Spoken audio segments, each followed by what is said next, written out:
Start. So, in 3, 2, 1, go. Alright, so one of the main reasons that this run is done on Hero Mode is because the Hero Mode version of the Skyward Sword playthrough allows you to skip cutscenes, which saves a lot of time. So obviously we want that advantage. There's a couple other advantages, which we'll get into later, but the by far biggest one is just being able to skip cutscenes. So the first thing we're actually going to do is we're going to go over and we're going to talk to Fledge right here. We don't really care about what Fledge has to say, but we just want the game to remember the fact that we talked to Fledge, because the game sets a specific bit in memory for keeping track of the fact that we've talked to Fledge, and there's going to be a bunch of memory manipulation, actually a lot of memory manipulation that goes on in this run. So, and we're going to be getting into that fairly quickly here, just after we finish talking to Professor Horwell here and going through his tutorial on making sure that we know how to use Z-targeting. If you want to explain what's going to happen, Pepper. Yeah, so the main idea is going to be to get a lot of these bits set that we really need.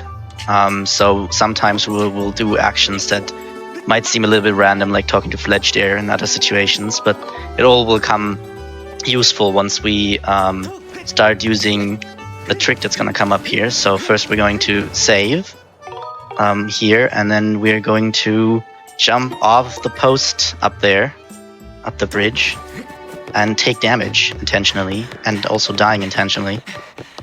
Insert joke about dying or something. Yeah, oh no, I'm so bad at this video game. Yes, oh no.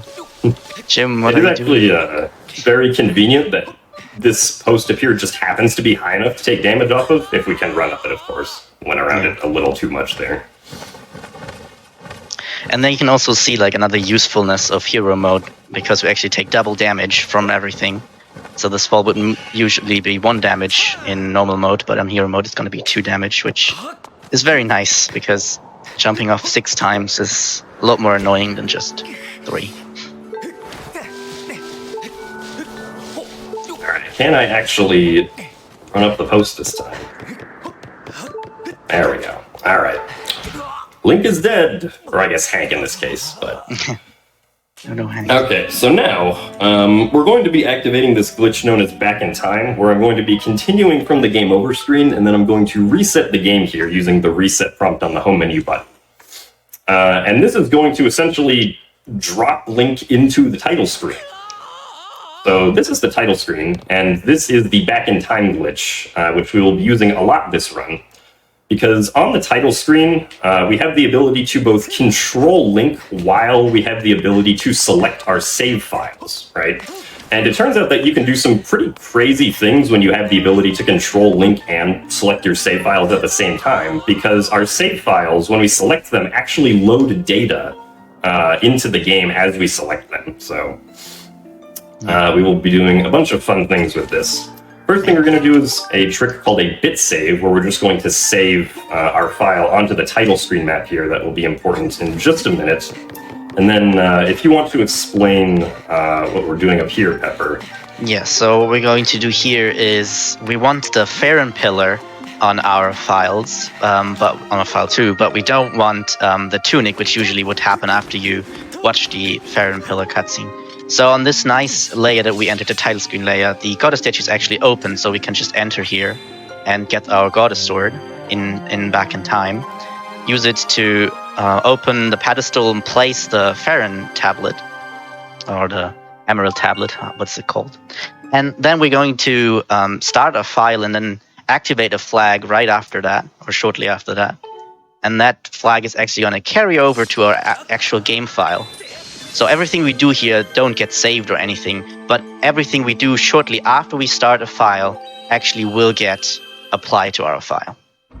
And note that Gymnast sometimes starts very late into loading zones. That's not part of that, what I just explained. It just saves a few frames there, because the game loads quicker when you start right before the loading zone goes through, but it doesn't start a file. It's just it loads it faster. So here, the Farron pillar is gonna, like the cutscene of the Farron pillar is gonna appear, and the flag for the Farron pillar being there is gonna set like shortly after the camera change.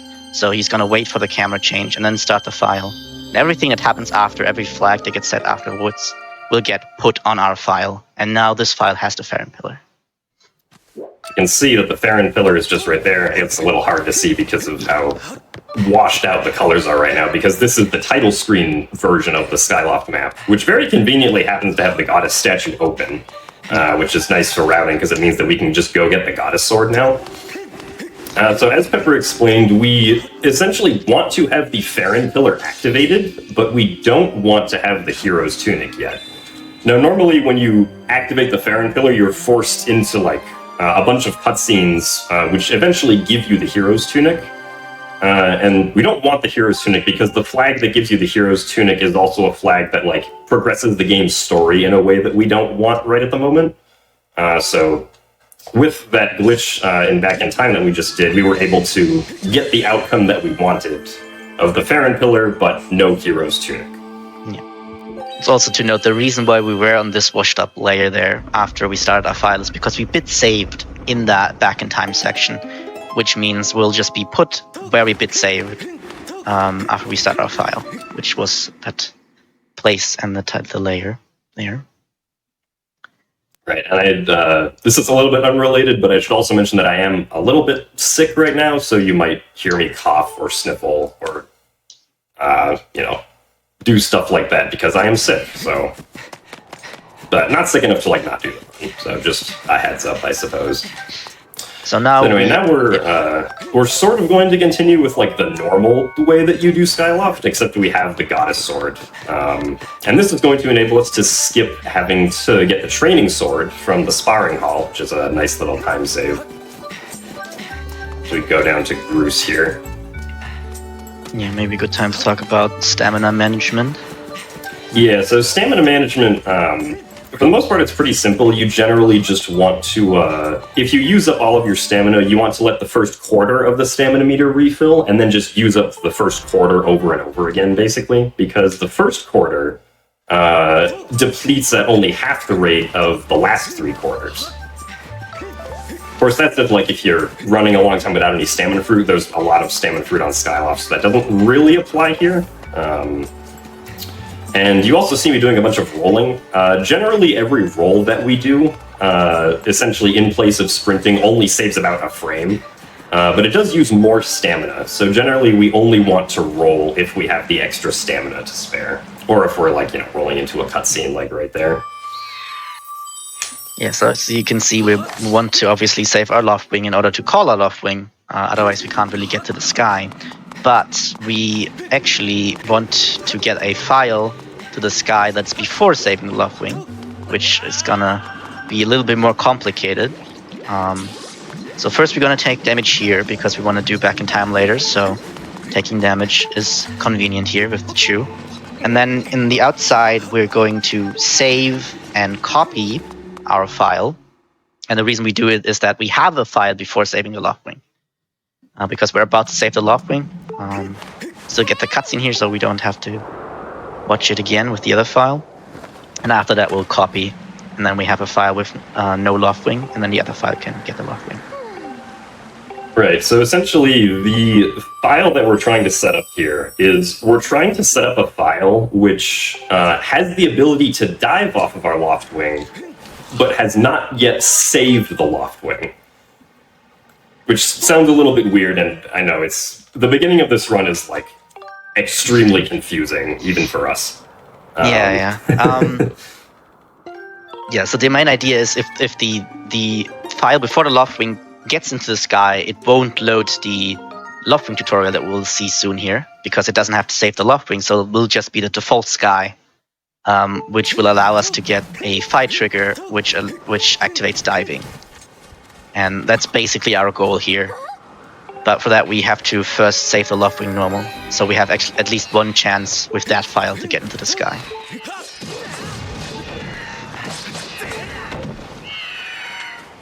Alright, so Loft Wing tutorial is just kind of an auto-scroller, so we probably have time to read a donation right now. Wonderful, wonderful. We have $10,000 from Fangamer, who says, "Hey everybody, Fangamer here. It's dangerous to go alone. Take this donation, made possible by everyone who has shopped the Fangamer AGDQ 2023 collection. It's not a secret to everybody that 100% of the profit from sales of GDQ merch through the end of the event supports Prevent Cancer Foundation. Buy something, will ya? Take any road you want to fangamer.com/GDQ. Do I have time to squeeze in one more? Yeah, like a quick one. Bacon Bits donates $20 and says, take this red rupee for good luck. Well, thank you very much, Bacon Bits. Alright, so coming up here we have a trick known as the Wing Ceremony Cutscene Skip. Basically, after we load in here to the cutscene before the Wing Ceremony, there's a 2-frame window that I have to side hop out of the cutscene trigger. And this game runs at 30 FPS, so it's not too bad of a window. We'll see if I get it here. Alright, very good. Nice. And now we're going so that skips like a 2-minute cutscene. Yeah.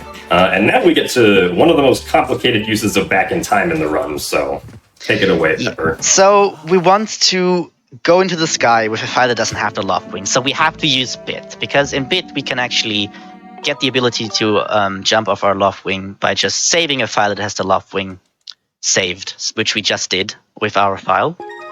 So another thing we're going to do here is we're going to do something called file do.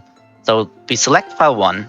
Now the game thinks we have selected file 1. So opening the splash screen actually loads the information of file 3, but doesn't select file 3. So we can actually save the information of file 3 onto file 1, as Jim does right there. But it still shows hero mode here, which is important. Then we save our file 2 here, which means we can call the loft wing. And now we can do a reverse bit warp, which means we start our file and then enter a loading zone, and then the game will put us into the new loading zone.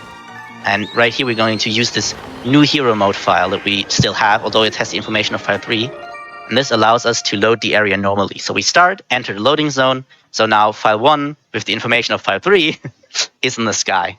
And file 3 has not saved the loft wing, so we're in the default sky layer, meaning there's no barriers preventing us from anything, and we can get the fire trigger after we take a bit of damage here. Very nice. We get a fire trigger here, which gives us the diving flag. So now our file doesn't have to save the loft wing, but still can dive off the loft wing. The reason we took damage from the way back there is because it's a little tricky. Oh my goodness. I want to touch the Gwei. Yeah, we want Death Warp back, because while we got the diving without the loft wing, we still want to get the loft wing, and it's going to showcase why. Because diving in the loft wing tutorial is very useful, which we now have. We have unlocked this flag, so even in the tutorial we can use diving, allowing us to get to places we're not supposed to get to in the tutorial. Yeah, so normally during the loft wing tutorial, there's like you can't see it, but there's a barrier around where like the tutorial area is to prevent you from going to places like Skyloft or the Lumpy Pumpkin, for instance. And this barrier, it doesn't extend far enough outwards that it would allow us to reach where the Farron pillar is just on our loft wing. But the important part is that this barrier is only active or it's not really only active while Link is on his loft wing, but it only affects Link while he's on his loft wing. So what we're actually going to do is I'm going to do 12 flaps right here to get a certain amount of height. 3, 4, 5, 6, 7, 8, 9, 10, 11, 12. And then I'm going to wait until my loft wing hits the barrier, and then I'm going to dive off of my loft wing, and then begin diving forward so we can go past the barrier and enter the Farron pillar. But before we enter the Farron pillar, we want to take damage again, so we're just going to splat onto this rock right here, or onto this zipper to take 4 hearts of damage, which is the maximum amount of fall damage you can take very conveniently. And then we can just make our way over to the Farron pillar. And this is important because this gets us into a state where we have the loft wing, we have diving, but we also are in a state where when we try to enter the sky on this specific file, the sky will still load into the Loftwing tutorial. Yeah. Which is very important because the Loftwing tutorial is the only sky layer that does not crash back in time, just due to file memory sizes. Yeah. Back in Time crashes in a lot of places, and we carefully make everything so that we don't crash where we go, obviously. Crashing is bad for us. So the sky layer, tutorial layer, very, very nice, very nice. And now we're on the sealed grounds, but we're actually on the layer 0, which is like the default layer for everything, basically, where there's nothing really here that we could progress our story with, because usually you should have the tunic here, which would set the right story here. So we're gonna do Back in Time and actually showcase why diving in Sky Layer 3 is very useful here. We're going to first, we want to keep a file right here, so we're going to copy over and corrupt this file, actually, file 3. And corrupting file 3 basically means we delete it and then save it, which means the game will save only zeros everywhere, which includes health. And with this saving, because the file that we deleted had the Loftwing before, we actually can call a Loftwing, because we saved with a file that has the Loftwing. And then we just need to enter the sky with our nice file that we set up here, which is file 1, which can dive. And then we can dive to the Farron pillar and enter Farron, or Sealed Grounds, in Back in Time, because that does not crash. Luckily, most of Farron doesn't crash. Very, very nice. And now we gotta dive here. It's gonna be important that we enter with file 2 into the pillar, because the map screen actually crashes Back in Time. So we have to always avoid the map screen. And file 2 has never entered the Sealed Grounds or Farron pillar, so it will play the first time entering cutscene after we load into Sealed Grounds. And then we switch to file 1 just to avoid the cutscene here that usually would take a little bit longer, where there's a camera pan where you fall and then Fight helps you to you. And now we're going to apply the flags of the Skyloft flags here, which will put down the log, because that's talking to Fledge. So talking to Fledge puts down that log. Thank you, Fledge. Very nice. Otherwise he couldn't escape here. He knows the way. And then we want to get into Farron Woods just to skip all of Sealed Grounds, basically. The whole we don't need anything there, so we can just skip it with Back in Time here and the lock being down. That's our way to escape Sealed Grounds. And so the last thing we're going to do is we're going to turn around the camera here just to avoid a cutscene that would play otherwise when we select files. And we can save at the statue here with a normal bit save that you've seen before. So we'll be put here after we start our file. And voila, we'll be in Farron Woods. I'm sure that was all extremely easy to follow. Very easy to understand, of course. Yeah. Mainly we just skipped Sealed Grounds by going to putting the lock down. Yeah. A bit. But yeah, so the reason that we say Fledge put the log down for us is because there's a section of memory that the game holds where it loads what we call the current scene flags. So every sort of greater area in this game has some memory space dedicated to it, where it can hold up to 128 individual event flags for a specific area. And whichever area we're currently in is the area which the game loads in the event flags for, right? So there are specific flags where those flags will share the exact same address in memory depending on what area you're in. So the flag for talking to Fledge at the beginning of the game there is the same one relatively when you're in the Sealed Grounds and you push down that log to open up the shortcut to the behind the temple area. Yeah. And so this is why when we loaded the Skyloft flags in the Sealed Grounds, the game read the Skyloft flags and was like, oh, you've talked to Fledge. So it loaded in that relative, those relative sets of bits. And, but the Sealed Grounds was actually interpreting that data. And so it interpreted that data as, oh, this bit is set, which means this log is pushed down now. Yeah. If that makes sense. I think in Elden there's gonna be another good showcase for both scene flags. But for now we'll have to get a slingshot actually, Not specifically the slingshot, although it is useful, but we really need the B wheel, which right now we don't have, so we can't press B to use items. And if we were to get an item that is not the slingshot, it would actually soft block us. So we're kind of forced into getting the slingshot, so we're forced into saving the kikis. But hey, kikis are cute, so, you know. Yeah, unfortunately, the devs hard-coded the ability to use the item wheel at all to also getting the slingshot. So yeah, not a whole lot we can do about that in the speedrun. We're just kind of forced to collect the slingshot. Also, another note for hero mode, as we've seen with like the Bokoblin fight against Machi there. Another benefit of hero mode is actually that we have the Skyward Strike of the Master Sword when it comes to range and damage, which is very useful because the early fights are getting basically one shot by that damage. So he just has to Jim just has to make sure that he doesn't hit with the hilt of the sword, just with the strike. Yeah, if I'm too close to an enemy when I try to use the overpowered Skyward Strike, the game will prioritize the enemy getting hit by the actual sword, which is just the goddess sword, so it doesn't do as much damage. Yeah. Which is why, for instance, in this bit right here, I'm going to roll and then run away as I'm charging this Skyward Strike here, and then turn around so that my sword doesn't hit them. Darn it.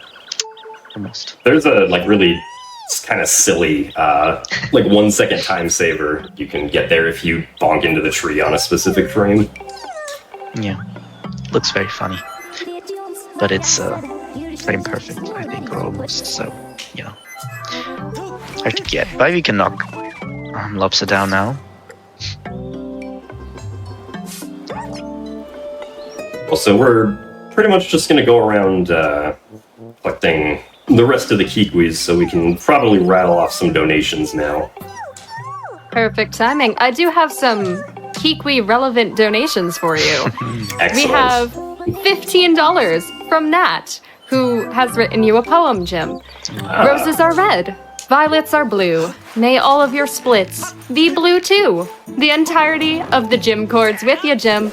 Good luck, have fun, slash bombs, and enjoy the title screen. Pepper, Pippy, you two have an amazing time too. And remind Jim about the log. For anyone who hasn't seen this, put on your seatbelts. You'll need them. Go, Jimbo, go. We also Thank you very much, Nat. Oh, I'm sorry. We also have $50 from Spicy Quill, who says, "Hi, Jim. Good luck on your reverse bit magical run." Excellent. Time for any more? Yeah, we can do one more. I have $30 here from Juliet, who says, "It's way past my bedtime, but still want to watch the Skyward Sword run." Oh well. Thanks to all the participants for this fantastic event. You're all doing a great job. Let's get this 1 million. And of course, good luck to you, Jim. Thank you very much. Alright, so thanks to Nat, I did remember to push the log down. Yes. It was that log right there that she was referring to. It is a very important log to push down for something that'll be happening in an hour, yeah. Because once again, this run is basically just all about setting up the memory in a very intricate way so that we can get through the game as fast as possible with all of the back in time shenanigans that are possible to do. Because we haven't seen all of what it can do yet. As a router, it's really a beautiful puzzle in the end. Very fun. Especially old dungeons. There's so many ways you can go about it. Yeah, on the wrap doc that I have open right now, just to make sure I do everything correctly, there's I think 9 different tabs of route ideas or something ridiculous like that. Yes, and all of them are cool, but this one's the fastest. As far as we know, this one is the fastest. As far as we know, of course. Alright, so this is Buka. He's going to give us the slingshot. And then once we get the slingshot, we will be able to make our way down to our first dungeon, Skyview Temple. Hey. Actually doing what the category says. Yeah. And so on our way down to Skyview Temple, there's this trick that I'm going to be attempting to do called an extended blow. And it's a really flashy trick, looks really cool. Unfortunately, it is RNG based, so whether or not it actually works only has like a 20-ish% chance. Basically what's going to happen is I'm going to attempt to knock a bokoblin over a very specific position on a ledge. And this is random because the distance that Link knocks back a bokoblin, the way that the game does the calculation is that there's like a base distance that the bokoblin gets knocked back, and then it like rolls a random number between 0 to 40 to add to that knockback distance. So the range at which like the position that we want the bokoblin to be in works is only like 10 of those units-ish. I don't think anyone knows what the like exact range is, but Yeah. that's roughly what it is. So hopefully we get that. And if it does succeed, you'll it's very clear when it succeeds.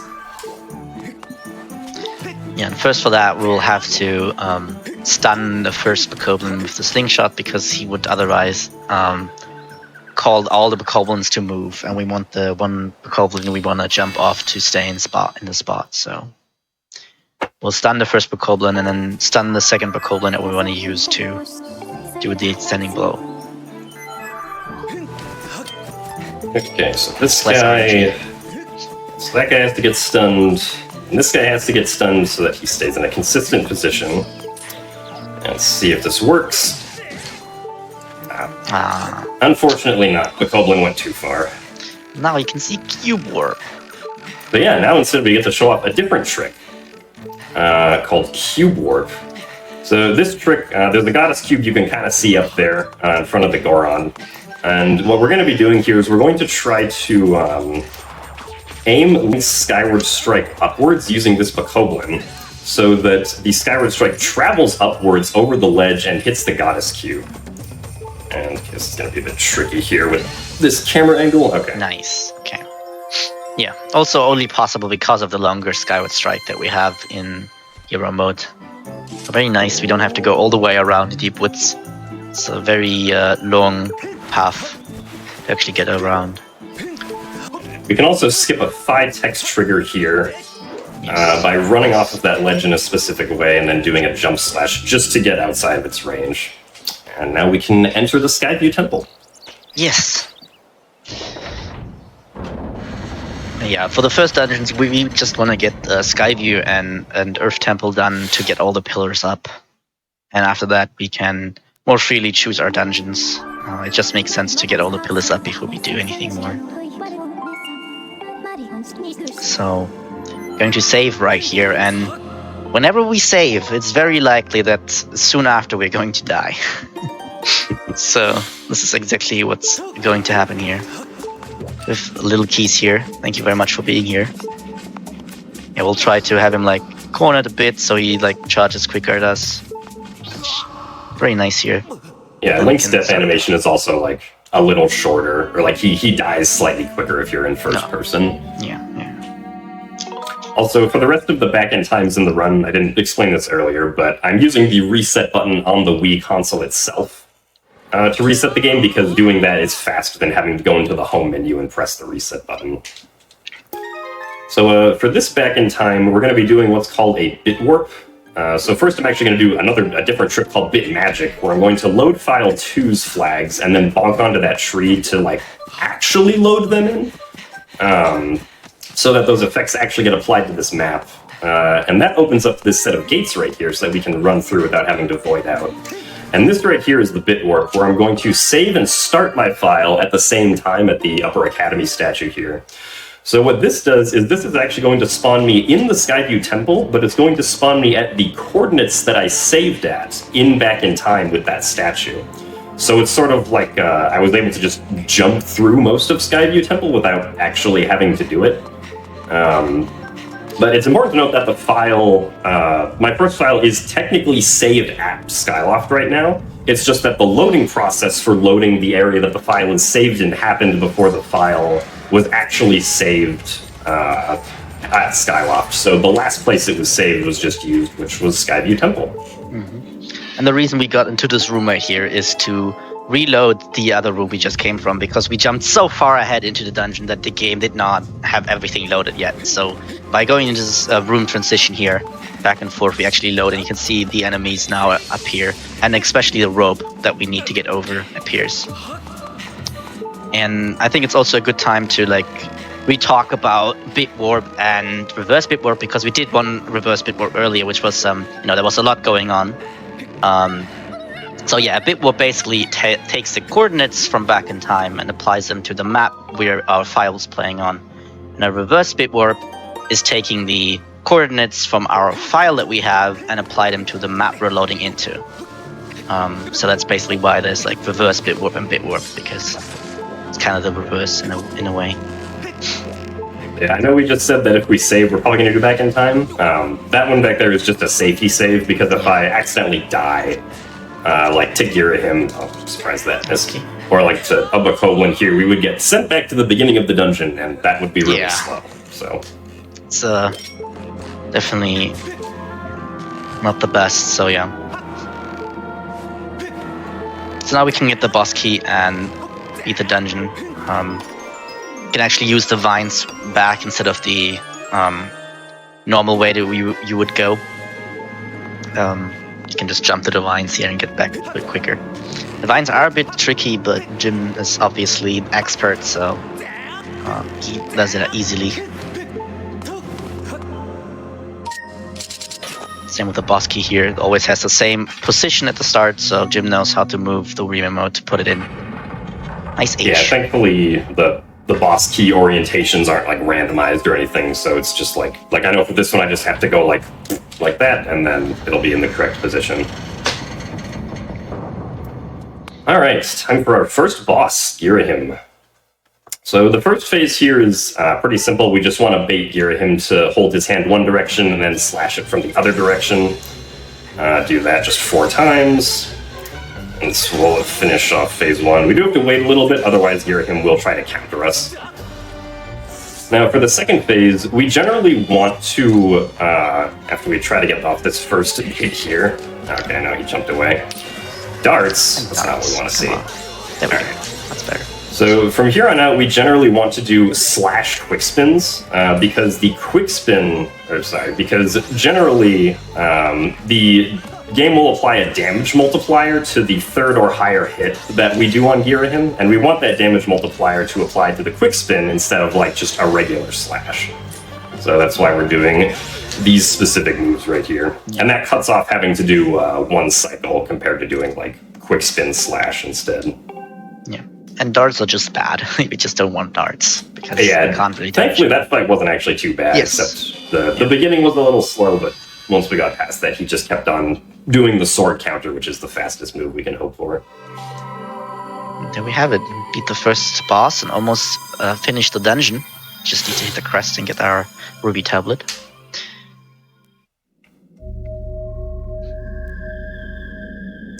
Alright, so we will be getting this heart container, otherwise we won't be able to tank some damage that we take later on, so it is faster to get that heart container for this route specifically. Also, just another, I guess, technical note, at least for a lot of Zelda games, there's usually a set definition of what it means to beat a dungeon. That's not really the case in Skyward Sword, because there's kind of there's a bunch of dungeons that you beat in unique ways compared to the rest of them. So here in Skyview, for instance, we strike the Goddess Crest, or striking the Goddess Crest is what we consider beating the dungeon. Same thing with Earth's Temple, but then with Lanayru Mining Facility, there is no Goddess Crest, so we define beating Lanayru Mining Facility as beating Moldarak and then opening up the door at the bottom of the boss room, for instance. And then there's also Skykeep, right, where beating the dungeon, we consider the dungeon beaten when you have all 3 pieces of the Triforce. So every dungeon is just kind of defined individually in that regard.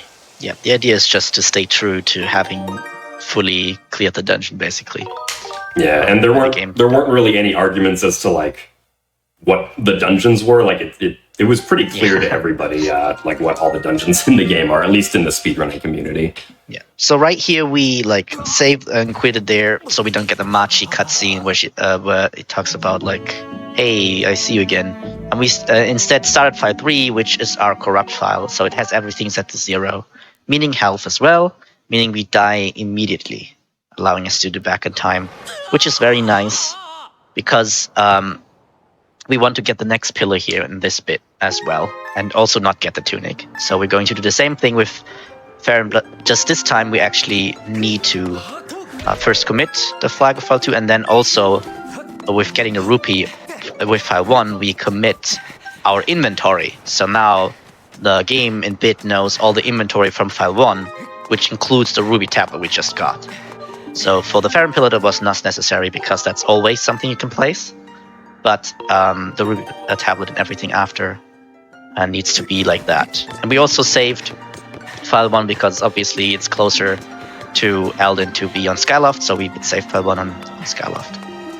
And now we just need to enter the goddess statue and place our ruby tablet that we just got for getting the rupee on file 1. And then we can do the same thing we did with the Farron pillar, which is starting shortly before the Eldin pillar flag sets. And that allows us to get the Eldin pillar without getting the tunic, because after the first time you watch a pillar cutscene on normal gameplay, it will always play the cutscenes afterwards, which Jim explained earlier, giving you the tunic. Yeah, the main reason we avoid the tunic is just because we want a lot of flags on files without the tunic, or one file without the tunic, because that's one file that we always need. Like the file we're playing on right now that can dive and has the lofting tutorial, as long as we want to go to Farron and Bit, we have to keep that file, otherwise we won't be able to load the sky. So we want to stay without tunic as long as possible to get as many flags with this file as possible.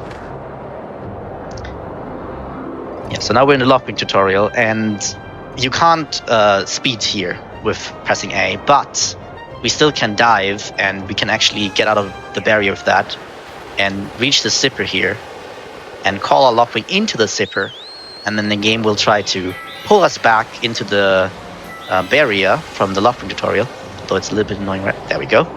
And it gives us full speed of the zipper for however long you want because of that pull. So we can quickly go to the Eldin pillar here. Yeah, so doing that saves like 10 seconds over flying to the Eldin pillar. Just conveniently, the Eldin pillar is actually within like the bounds of where the Loftwing can fly, but it's still just faster to do the little zipper trick. Yeah, it also looks cool. And now we're going to save, so this is going to be the... we're going to die as well. And luckily there is a fire chew here, which very quickly can damage us down. But for the last part, we actually want to hit the lava, because that's a faster death animation. Yeah, generally dying on ground is like the slowest way of dying. You either want to die in lava, in water, or like over a void for like a fast death. Yeah, so the things that we want to do in Eldin here is just quickly get to Earth Temple, but also get a few flags on the way that we need for later. Because we're also going to do a lot of things in Eldin, because it's just a big region. And the first thing is we're going to skip like the first part of Eldin here with the Spit Warp, which is a little bit precise, where we're going to be inside a Goddess Cube. Link's going to spawn inside a Goddess Cube, and the Goddess Cube will push him out of bounds down, and is just close to the Magma Turf, so we'll load into the Magma Turf, allowing us to skip like the first part of getting here. Right. So because we never got the sailcloth, there was no way for us to like not take damage there. We just kind of had to tank it, and that's why we got the heart container back in Skyview Temple. Yeah. Otherwise, we would have died there and had to like go through an extra game over screen unnecessarily.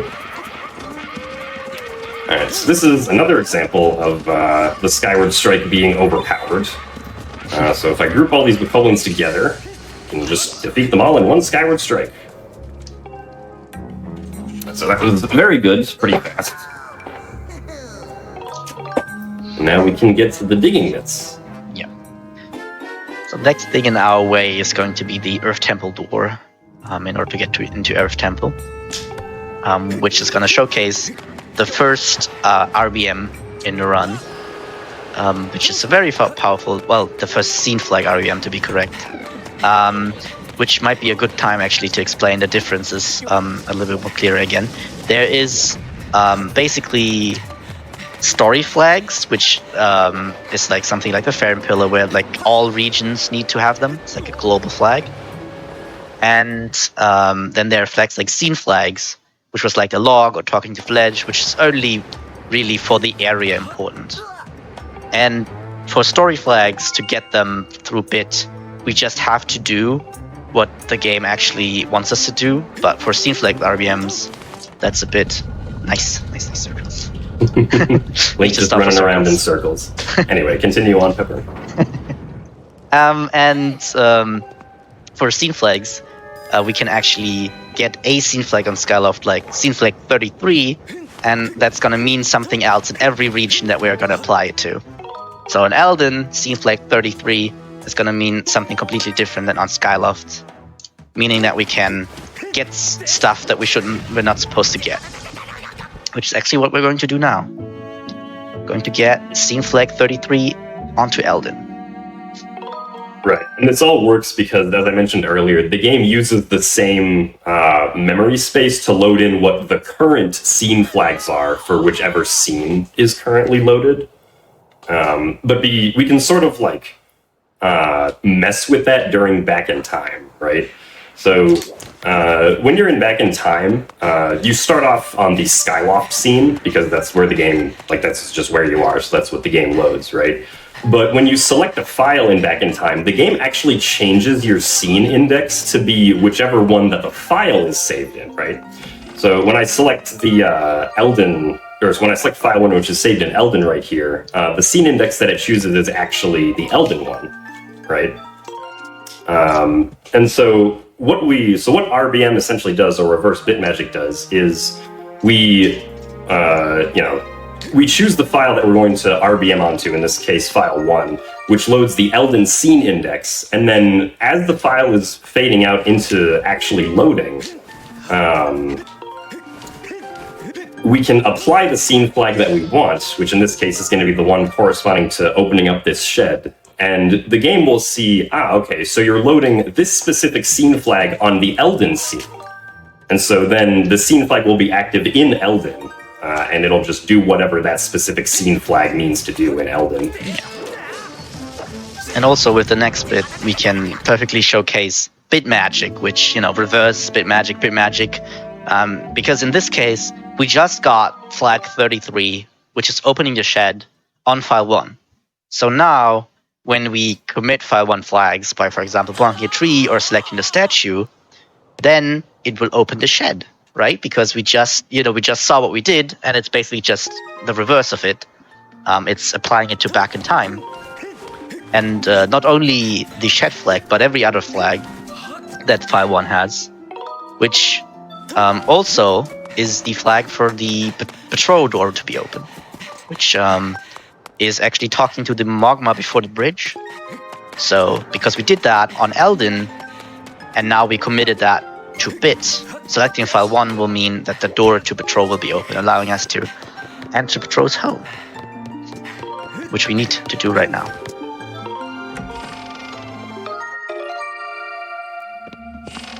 This is Betro.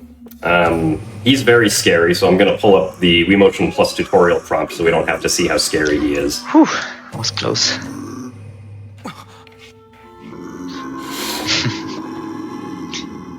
We could also just get rid of the scary music by opening up the file selection, which will override whatever music is playing. Yes. Very nice. Yeah. My fragile disposition thanks you. You're welcome. Yeah, the main reason we want to do this right now is actually we want to story flag attached to meeting with Rome, which means allowing us to collect gratitude crystals and also finish the Runak quest once we slept one time. But that's important. I mean, we don't need gratitude crystals for anything necessarily, but every gratitude crystal is also another flag that we can reach. And the more flags we can reach back in time, the more things we can change. And also, a nice thing with this is actually the Patrol does not only set a story flag, but also a scene flag. And then scene flag actually gets rid of the fight text after the Elden trial. which a nice extra. We really need the story flag mainly, but it's a nice extra. Right, and so specifically, we can only each time that we do one of these reverse bit magic instances, we can only get however many flags that are possible to get within that last little second before the file loads. Because when you actually start the file, the game will reset the scene flags for the specific area that you're loading to be what they're supposed to be for some reason. So we have to wait for that to happen and then cause the scene flag change for the scene flag to actually get into the improper region. Yeah. Probably. Also, this is Thrill Digger. Yay! The only way to see this place is all dungeons. Where you can talk to this nice pal and then shoot one of his jewels. And the main reason we're here is to shoot that jewel. Yeah, so shooting that jewel activates a pretty late scene flag. It's in the 80s or 90s, I think. Yeah. Yeah, pretty late scene flag, which we will use in an hour. It'll come back later, don't worry. Yeah. It'll be very cool when it comes back. But yeah, we always kind of meme on how this run enters Thrill Digger because not even the 100% speed run enters the Thrill Digger minigame. It's not really a reason to go there, but the jewel was... The jewel is very powerful. Yes. And now all that's left is going up to Earth Temple. And by the way, the opening shed on Skyloft, we didn't specifically say, corresponds to the door to Earth Temple being open. So this makes this cutscene even more funny than normal. Yeah, how do you get into Earth Temple right there? It's a very tough question. Yeah, I don't know. Look, the camera pan. The camera's you know, Magmas, that the door's open. Yeah, just go there. Anyway, while this cutscene is finishing, probably have time for a donation or two. Wonderful, wonderful. We do have a $100 donation from JDude411, who says, "Hi Jim, good luck on the run, and thank you for having such a great and welcome community that supports you. Donation goes to that blindfolded demise, and I will donate an additional $25 for circles for a guaranteed PB." I believe we did get circles, so we did JDude, indeed get circles. Looking for that. We also got $10 from Joshua FE8, who says, "Oh no! We have less than 4 hours and Zelda has gone missing. Let's hope we get her back in time." Best of luck, Jim. You're pretty cool. Thank you very much, Joshua and JDude. Alright, so right here, we're going to be doing this weird trick. We didn't mention it earlier, but we didn't get the beetle in Skyview Temple. So to circumvent that requirement here, we're going to be trying to do this trick called the Keys Yeet, where we once again use an enemy to aim our Skyward strike upwards, so that I can cut the rope that's up there near where the bridge lowers down. Yeah. And thankfully the Keys was pretty cooperative, only took 2 tries to get it to line up with the right angle. Yeah, the problem is you have only 1 try because the keys will die after you use the Skyward Strike, so yeah, you have to have a good setup. Surprisingly, it's not actually that difficult to manipulate that Keys. You'd think oh, the Keys just flies around very randomly, but the Keys will actually stay within a pretty specific range of wherever you're facing, which is why we didn't target it until I had to actually do the Skyward Strike itself. Anyway, we're saving again, so you all know what that means. Yay. And to do back in time again. And this time we're actually going to get some more use out of our corrupt file. Yes. So you remember earlier that Pepper explained that the corrupt file is basically just all zeros, because it happened when we attempted to save a file that was being deleted. Deleted file is all zeros, and so now it's just saved as all zeros. But because it's all zeros, that also means that it doesn't have any story flags on it, which is very important because we want to load the Knight Academy for this specific instance of Back in Time without any story flags, because that'll load us into the default layer of the Knight Academy, which is the only place that we can perform the RVM that we want to perform here. Yeah. Or at least this specific type of it. Yeah. going to talk with Pippet, and Pippet is, only giving us this text when we are at the very start of the game. So we want that text, so we go in with file 3 here, which is actually going to raise the bridge to the second part of Earth Temple, skipping like the whole lava section and moving the peg there. But it's not right away. Some actors are just different. They need like a reload. It's just what the game needed it to be. Some can immediately change, and some need like a reload. So we'll need to reload for that to be there, and we also need the bomb back, so that's where we're going right now.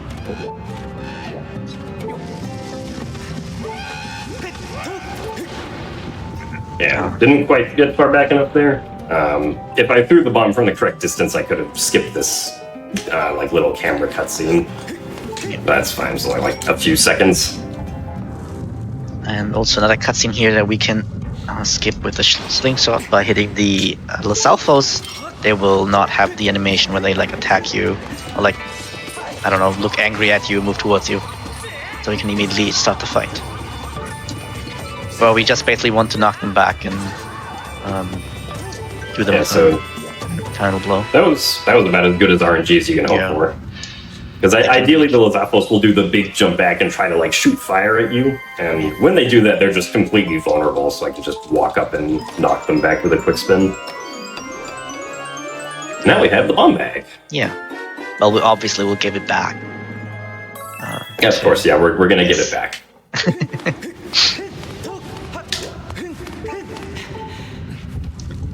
Yeah, bombs are very nice. Just it allows us to die quicker. There's certain points where bombs are just very convenient, and it's just very quick to get, so we get it. Hey, now we get him. We get some booms. Alright, so after we get the 5 bombs here, we're just going to immediately die into the lava beside us, because this is how we're going to reload the Earth Temple for the RBM we did to raise the bridge to actually take effect. And this also spawns us near it anyway, since the last place that we saved was the statue in the middle. Yeah. Still have to watch the cutscene as if we pushed it up, though, so the game's like, hey, good job, you did it. And then I'll also just get a quick AGDQ seed refill right here. Yeah, we actually need a lot of seeds. Yeah. It's very funny, but the main reason why we use a lot of seeds, I mean, you've seen it with the Jewel, for example, or other places. A lot of slingshot targets are in the game. And yeah, that's very nice for committing flags or getting flags. So having the slingshot has that added benefit. Alright, so here there's, the game normally wants you to, like, go to the right more and, like, blow up an alcove that gives you a rest stop for this ramp right here, but we can actually do this technique called stutter sprinting, where I sort of just repeatedly let go of the A button for a little bit as I'm sprinting up here to conserve stamina, and we can easily conserve enough that we can just make it to the top without having to use the rest area at all. Yeah. Also, when the like right now, when the stamina meter is red, like right now for a moment there, that means that he got the first frame after a cutscene where he didn't have stamina before. So that means he did a good job. Getting the first frame. It means that my roll was frame perfect. Yes. Starting the movement. Now we're going to start fighting the boss, technically. Yeah, depending on how you think about it, the boss fight starts like right now.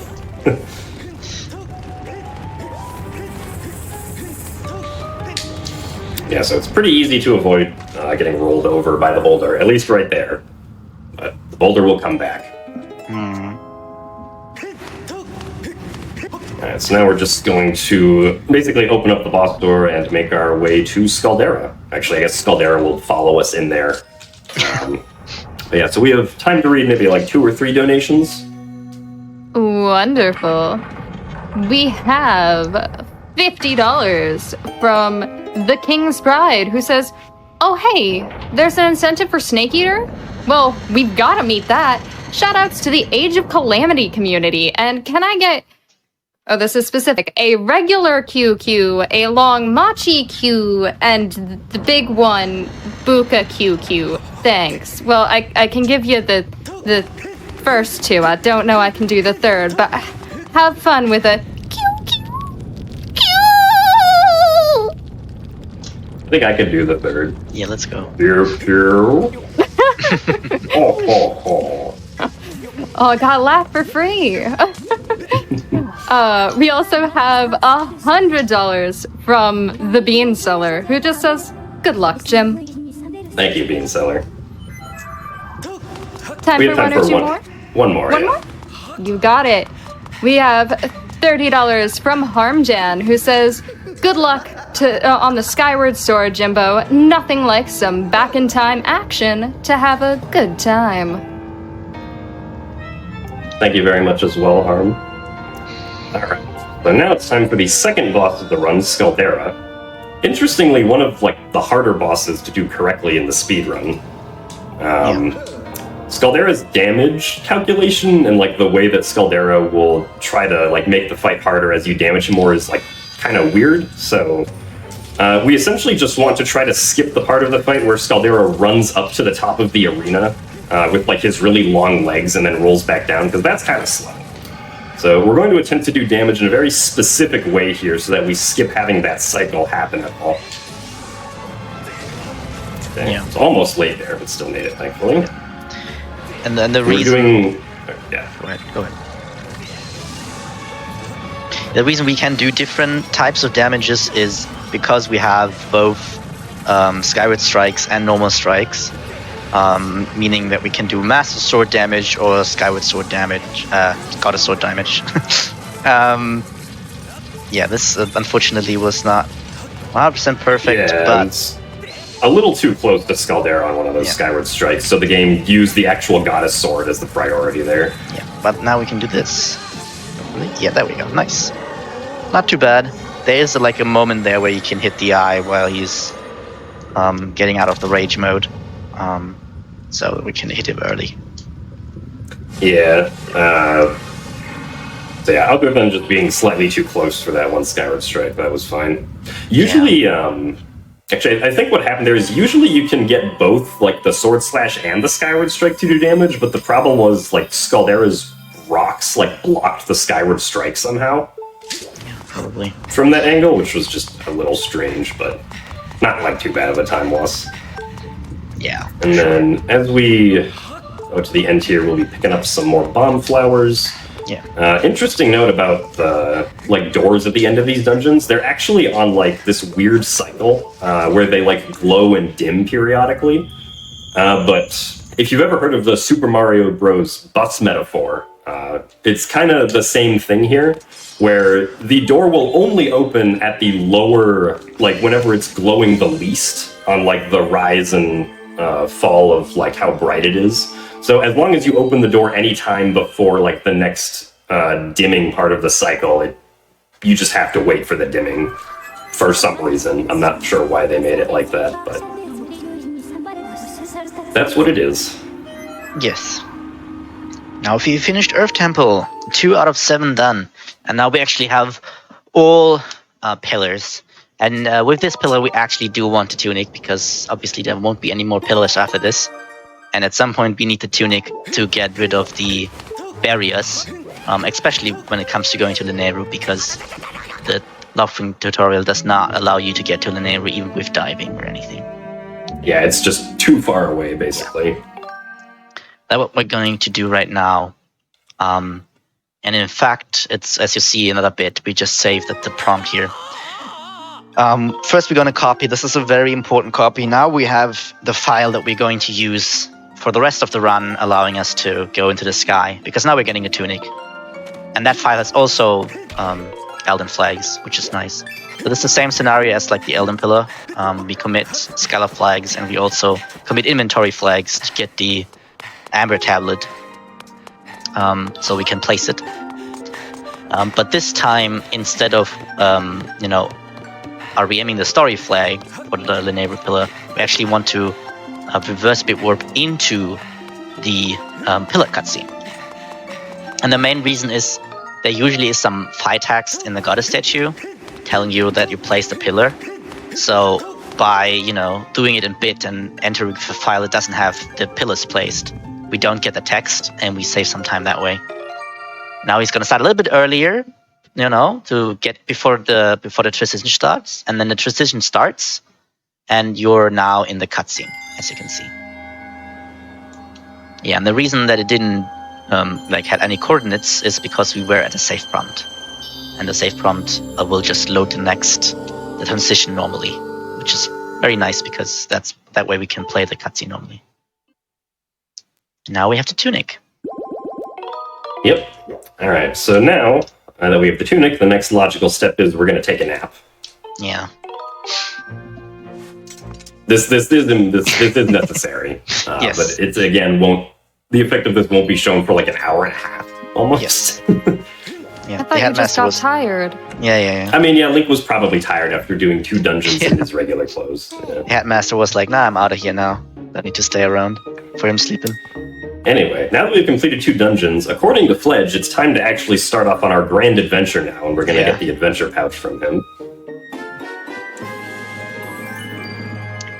Fledge doesn't think Skyward and Earth Temple are, that important. It's like, They were just the warm-up dungeons. Yeah, warm-ups, yeah. Now you can go. And also important, we'd use the left door here. Yes. Very important. Because this actually will use entrance 5 to enter Skyloft, which is going to be important information the game needs to remember. Right now the game remembers, we entered Skyloft with entrance 5. But it's not going to be important right away because we're first going to do a different, but probably even more important RVM, which is going to save a huge chunk. The effect we'll also see later, but mainly just because of routing convenience. Yeah. The effect of this next one you will see also in about an hour. A lot of things we do which come back an hour later in this run. Yep. Makes you think about how crazy the routing can get sometimes. Yes, so for this one, we want to get to the Lumpy Pumpkin. Yes, we also will show the Lumpy Pumpkin. Link is hungry. Yes. Some nice pumpkin soup. So first we're going to get our Loftwing, which will just mean save a file that has Loftwing, which we now did. And then we can enter the sky. This time actually we have the tunic, so that means that all normal loading zones to the sky are active. So by selecting the file, like Jim is doing here, and then switching shortly before the load would happen, we actually can get the load earlier because of the hero tunic. And now, welcome to some diving practice here. Definitely not easy when you do it the first time, but Jim has done it so many times. It's still gonna be a little bit weird to see because, there's this weird effects and stuff. But that's why we stay on the splash screen here, because there's no, the borders are not there, so we can actually see more, allowing us to see the island earlier. Yeah, we have to dive here, obviously. It's actually very tricky to do this correctly, because it's not really possible to tell if you're actually diving in the right direction. It's very easy to just drift diving in the wrong direction and just not notice. I'm getting a little worried here because I'm not seeing the Lumpy Pumpkin. It. Yeah. Maybe I think I just jinxed it try again. Or was it? Camera will come back to us here and we should be able to see it. Okay, just barely. Oh no, that's unlucky. I just jinxed it, I'm sorry. I'm also pulling up the Wii Motion Plus menu constantly, because if I stay on the splash screen for too long, then the game will transition to the title trailer, or the title lore that you see, and then Back in Time just ends, and we don't want that, of course. Yeah, unfortunately, it's not in the barrier. Oh, there we go. That was a very, very nice one. Yeah, this was basically perfect. Yeah, and now we are in Lumpy Pumpkin. Yay! Hooray! We actually just want to talk to this guy over here. Really nice guy. He talks a little bit about the patrol, and this is actually one of them where the flag sets when you start talking to them. It's one of the very rare ones, so we want to start before talking to him. And now we have... usually like flags for having talked to NPCs get set at the end of talking to them, but for some reason that one gets set right when you start talking to them. Now we get the shield here to have it committed, so now the effects will apply the next time we get here. And now for the other thing we're doing, the reason why we had to use the left entrance to go out. So we're going to die here again, and we want to enter Ancient Cistern, but we don't have the scale. So normally you have to use the scale to get up on a ledge to enter Ancient Cistern. And there's no real way to do it without the scale. But in Back in Time, we can use a very cool trick, although it's very hard, or hard, I'd say. We can use a trick to actually get there early. But first, we have to get to outside Ancient Cistern, which means we have to go to Farron. Doing the same thing as we always do, saving our file to get our Loft Wing, and then entering the sky, and then diving into the Farron Pillar.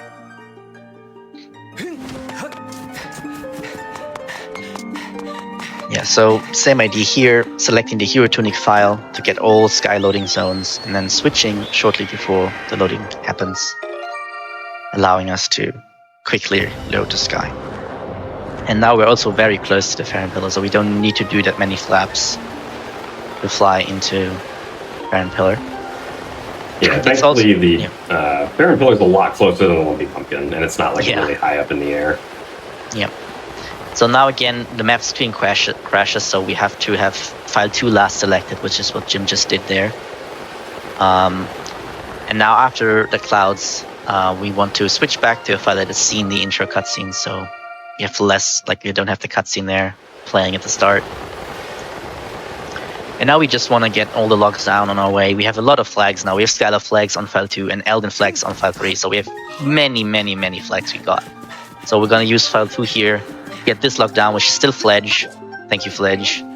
And now in the Anti-Temple, we're actually going to commit file 3 flags by shooting above the...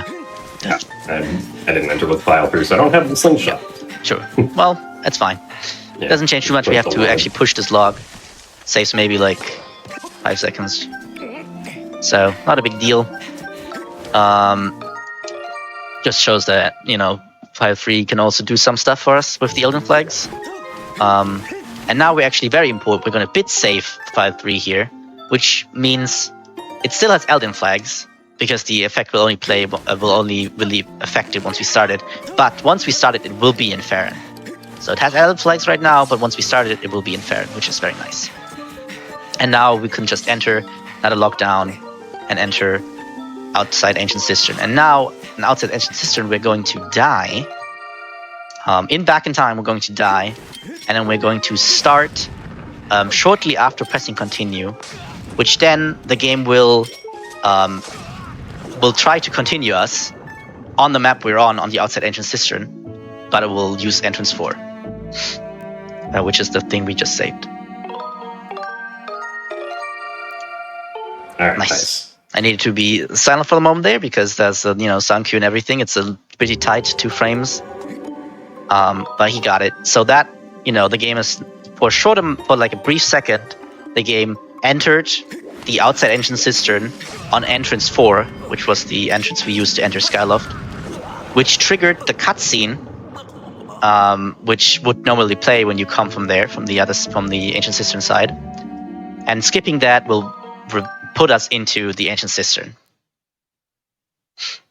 So yeah, very easy to follow. Yeah. Yes, cutscene roam-up is very powerful, but a little bit complicated, and there was so many other things going on. But yeah. Maybe we'll have some time later to explain it a little bit better. But yeah, we skipped using the Water Dragon scale to get into the Ancient Cistern, but the game still expects you to have the Water Dragon scale when you're in the Ancient Cistern, so we're going to do some more RBMs to skip having to use the Water Dragon scale in here at all. And these are both going to be our Gratitude Crystal RBMs, so this is why we...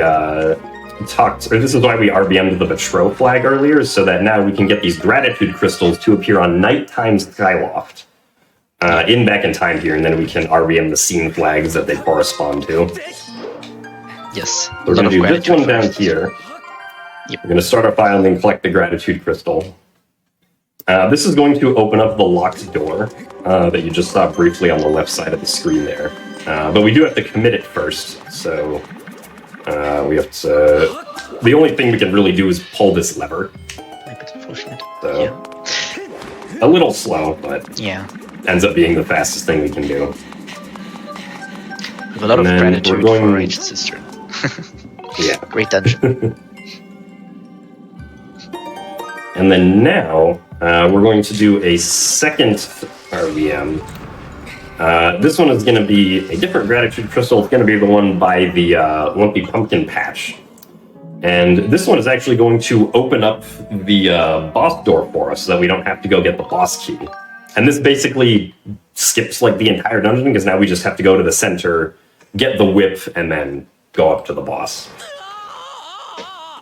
So as we're doing this one, I think we could probably fit in a donation or two. Yeah.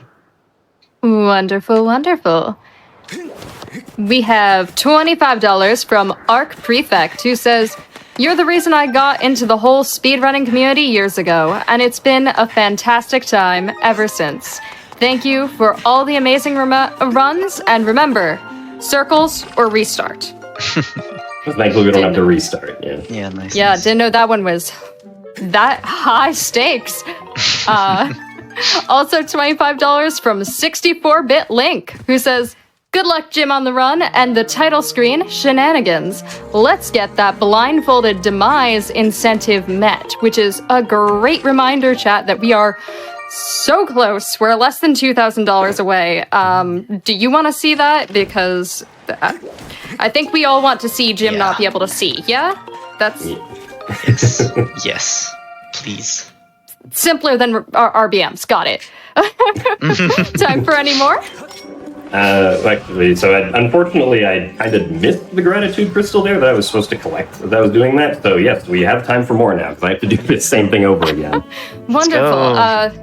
Thanks, Jim. This is a good time to put in a nice lengthy one for you. We have $1,000 from Matt Lold, who says, "I don't know if this is supposed to be a poem or a song, but I'm going to read it as a poem. Hark! The peace must be restored, so find your loft wing, climb aboard, and drive off as it races toward pillars meant to be explored. You'll fight against an evil lord, you'll grab the harp and strike a chord. Though many quests can be ignored, there's just no time you can't afford. To catch some bugs or be adored, to skip Beatrice, she's looking bored, and skip the giant, flying gourd. Heck, why not just skip half the horde? To face demise, the most abhorred, strike him down, and once he's floored, when rain has poured and thunder's roared, and lightning's in your blade's been stored, finish him for your reward. Run completed, Skyward Sword." That was really Wow. cool. That was actually really, really cool. Thank you very much. Good job. It was a beautiful poem. Yes. I did not know there were that many words that ended in or. I had to pull out a thesaurus for that one. Alright. Time for any more now. In just a little bit. Okay, didn't think so. But yeah, so I finally did that RBM correctly, so we can continue on with this little bit of Ancient Cistern that we're actually doing. Yeah. So next up we have the Stoutmaster fight, which is a pretty fun fight. If all the RNG goes well, I will not get hit at all, and will basically beat him in like 20-ish seconds. Yes. Including Also nice cutscene use of the time? Shield. And yes, it's also one of the only times in the run, and the first time that we used the shield.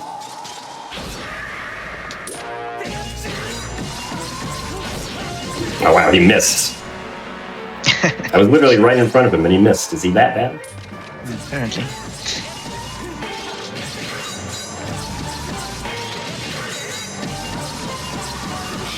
Alright, nice. We got the good RNG. Let's go. Now we can get the whip. So that's the mini boss of Ancient Cistern who's guarding the whip. So now we can just go in and get the whip. The whip is a pretty cool item. As we mentioned earlier, we skipped getting the beetle in Skyview Temple, and by extension this also means that we'll be skipping the hook beetle, which you would normally get in Lanayru Desert. And so because we're not getting the hook beetle, we have to have ways to get around all of the hook beetle uses, also here comes the boss door, in Lanayru Mining Facility. And so the whip is one of the necessary components for being able to skip the hook beetle in the Lanayru Mining Facility when we finally get around to doing it. It's also one of the main forces that decides the dungeon order, because in order to do LMF, we need the whip and the bow. So we'll need to do Ancient Cistern and Sandship before doing LMF. So we can skip the hook beetle very easily.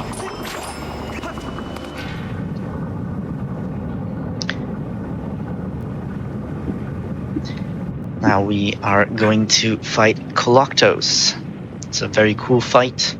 There's some nice tricks to quickly beat him, because we have the hero mode, Skyward Strike. Yeah, the hero mode Skyward Strike is very overpowered in this fight. Excuse me. When they were designing this fight, I guess they just didn't really think about like players coming in here with the hero mode Skyward Strike. So we'll see what the effects of those are in the second phase of the fight. But in this first phase, we basically just kind of have to wait for Koloktos to try and smack us down, and then we can just rip his arms off. So when... if you do it too early, it just doesn't work, which is interesting. So here, we whip his core here, which is actually RNG manipulation for his next attack. And then we're going to place down 2 bombs here. And as he tries to do his next attack, if we make both bombs explode, both bombs individually will actually do damage to Koloktos' core, which does enough damage to just one cycle the first phase completely and bring us into the second phase here. Where he brings out 6 swords. Alright, so basically we just need him to do 1 lunge attack. I need to make sure I do not die here.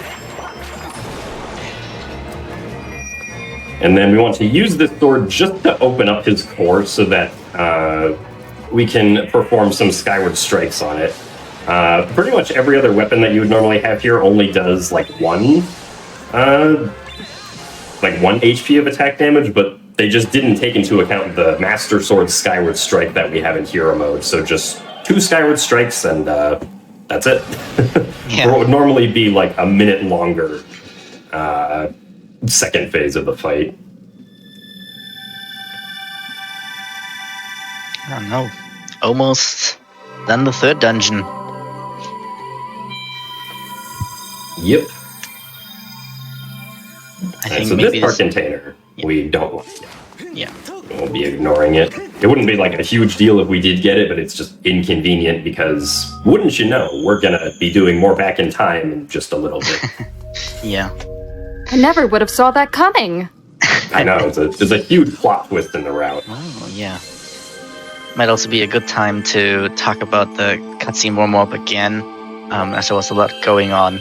So the main idea is that we can load, for a brief second, we can enter the area we just died in with the entrance that our file had saved.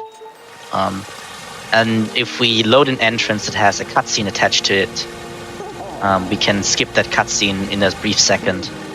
And that allows us to get all the stuff connected to the cutscene, and usually a cutscene ends up into loading into another area.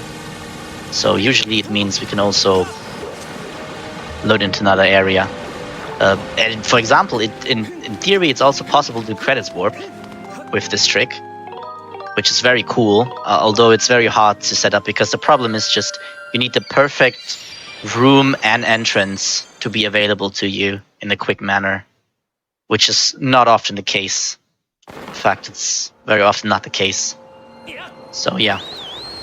But it can do a lot of cool things. I mean, cutscene ROM mopping is obviously powerful. Right, so May I this slip in a cutscene- quick announcement for you? Oh yeah, sure. Blindfolded demise fight did just get met, so Alright. I hope you're ready. Oh, I'm We're ready. also only Is a chat little ready, over. though? Oh, are they? We'll have to check. We're also only a little over $50,000 away from $1 million, so keep it up. Keep it up. Let's go. You know what, Jim? I think we can also add blindfolded Tantalus to this. Actually, I think. Yeah, I mean, I don't know. We did reach that blindfolded demise goal pretty quickly. I think we could also throw in blindfolded Tantalus for the crowd's amusement as well. Yeah, I think that's very fair. 2 blindfolded boss fights for the price of 1. Yeah. Also, let it be known, I have never done the Tantalus fight blindfolded, but I'm sure I'll be. Yeah. An expert. I believe in you. Alright, Alright. Veneru. Yeah, we're finally in Linearu, so we're going to instantly do more back in time stuff. Yes. Because we really like the title screen and we can't get enough of it. Yes. But the main thing we're looking for is getting to Sandship. Getting to Sandship means getting the claw shots. Getting the claw shots means going to the main desert and opening the trial up. Usually, opening the trial up would mean getting the song and all that stuff, but we haven't even opened the Thunderhead, and we're not going to. Because we can use RBM as opening a trial is also just a scene flag that we can get on Skyloft. For this RPM, we want to load the Academy again, except this time we don't want to load it with like right as if we're right at the beginning of the game. We instead want to load it as if we just did the lofting tutorial, which conveniently is where file 2 is saved. So this loads us in a state where we have Professor Alwyn here, who has a specific scene flag for us that we want. Yeah, he knows the way to the trial. Exactly. He shows He us has the the way. secret code. Yeah. And to commit this one, we're going to show you a hidden rupee that you didn't know about before. Yay. Can I sneak in with a quick donation? Yeah, sure. We have $9,000 from DK Salfo, who says, "Can't wait to see you not see." I can't wait to not see either. Thank you so much to everyone who helped us meet that incentive. Yes. Wait, so that mean we're only 40K away from 1 million now? Ooh. Let me check for you. We are currently 56 away from 1 million. Okay. So that 9K came in quite a bit earlier. Things update at an interesting pace sometimes. All the time travel is causing it. I really Yeah, think it's that's the just- problem. Too much time travel.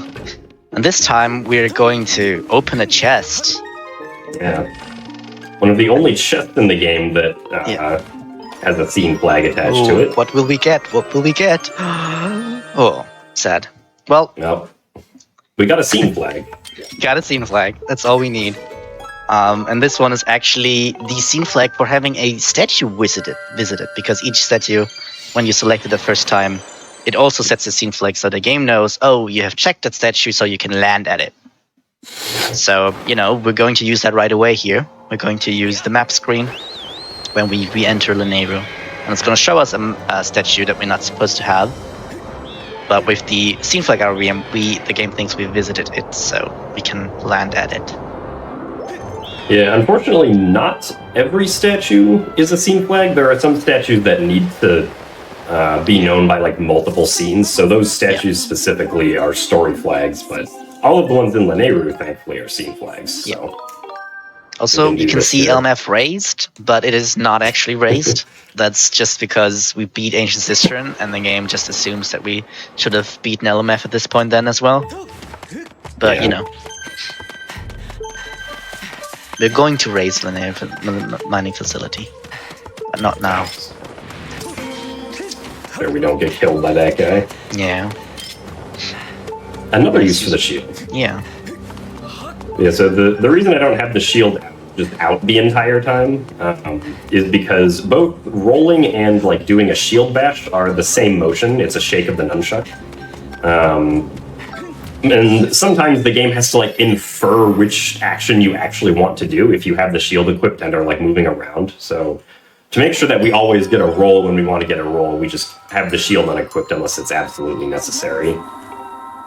So that we don't do any accidental shield bashes. Welcome to the first selling round.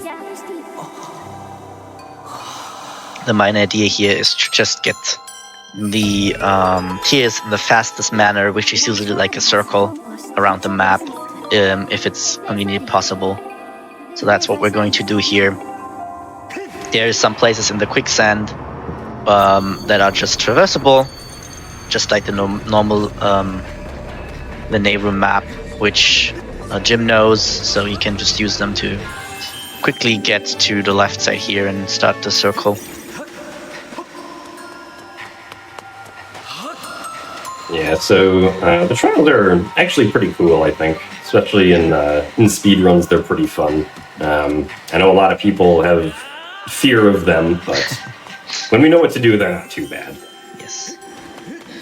It's just very nice movement to watch. No scary title screen all the time. Just some nice, clean movement. Well, not in this round. Yeah. There have been some routes in the past that have entered a trial back in time to get a flag from the trial. Which is also fun, but in a different way.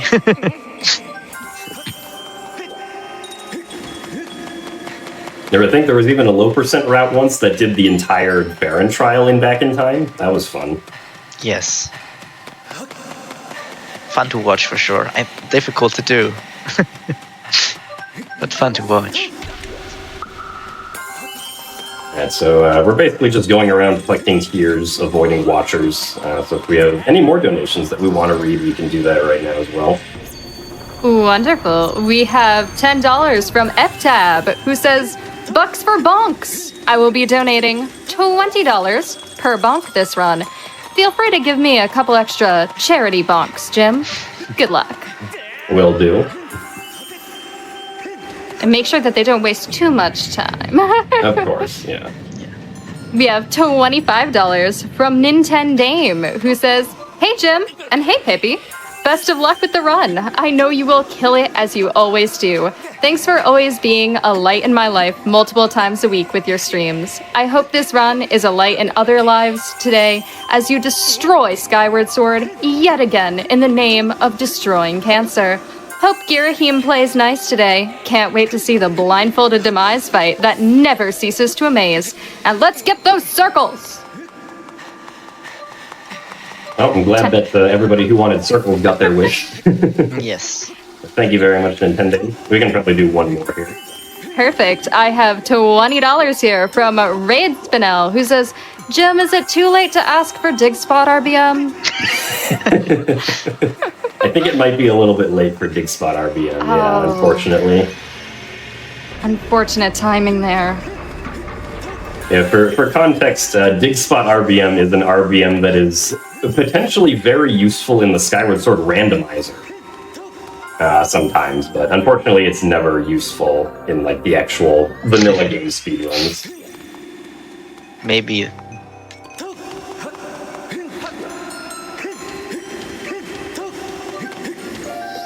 Okay, now we're about to get the claw shots. Very useful item. And the first of 3 trial items we're going to be getting. As you mentioned earlier, we skipped getting the Water Dragon scale, so we're not going to be doing the Farron trial at all. But we will be doing the Elden trial and the Skyloft trial later on, once we actually need the items that those trials give. Also, right now, because we're not on like the correct, or the normal layer that you would be on when you do the trial, we can skip the Phi text that we normally would get after the trial there, where she like explains what you do with the claw shots. So we do always appreciate not having to listen to Phi as much as possible.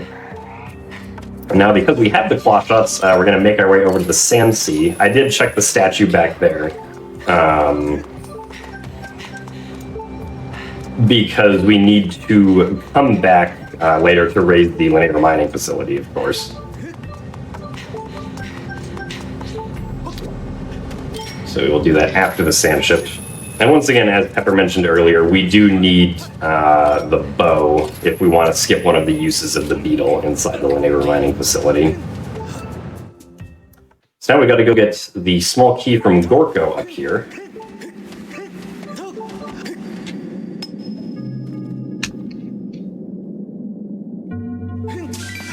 And just refill on some bombs first, and apparently a bush. The bush is not necessary, though. You might have also noticed sometimes where I'm, like, using the C button to go into first person right before I, like, go into a loading zone or, like, start a cutscene like this. Usually when I do that, I save, like, half a second due to either skipping a camera pan after the cutscene or by instantly getting control of Link when I go to the other side of a loading zone. So, yeah, that's why we do that. Because instantly getting control of Link will allow me to move quicker, and it'll save like half a second or so. All right. But that only applies when we actually get instant control on the other side. Now we're in the Sand Sea, which usually is a longer segment. But obviously we have our ways with RBM to avoid most of the sailing. Which, you know, if you've done a bunch of sailing, it's not that interesting anymore, so it's nice that we have an easy way to skip it. Which we're going to do here now again.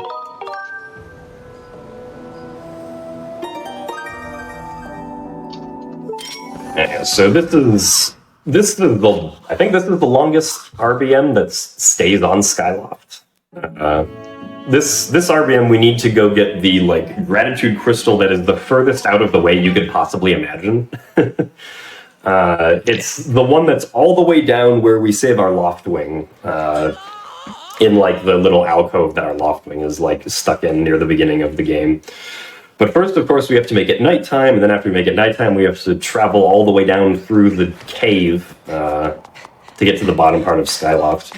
You can actually dive down to the bottom part of Skyloft, but the problem is you can only do that at daytime, because when you do that at nighttime, the game is like, oh, well, you can't call your loft wing at nighttime, so it just instantly kind of voids you out, and then has you getting saved by, like, one of the night guards that are on patrol, which is unfortunate, but just the way it is.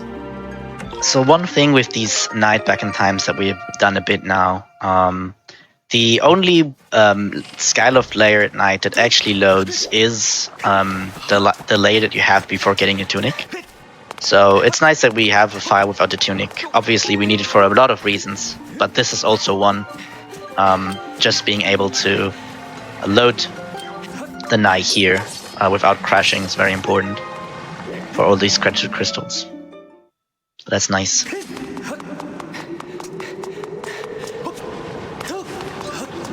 yeah, Crystal's very far away. Yeah. We can read a donation as we're just running through the cave again. Perfect. We have a $5 donation from Slayer, who says, choo-choo! Time traveling $5 train here. Next stop, 1 million. All aboard. And if you want to get a ticket for that time traveling train, I hear time travel is really cool.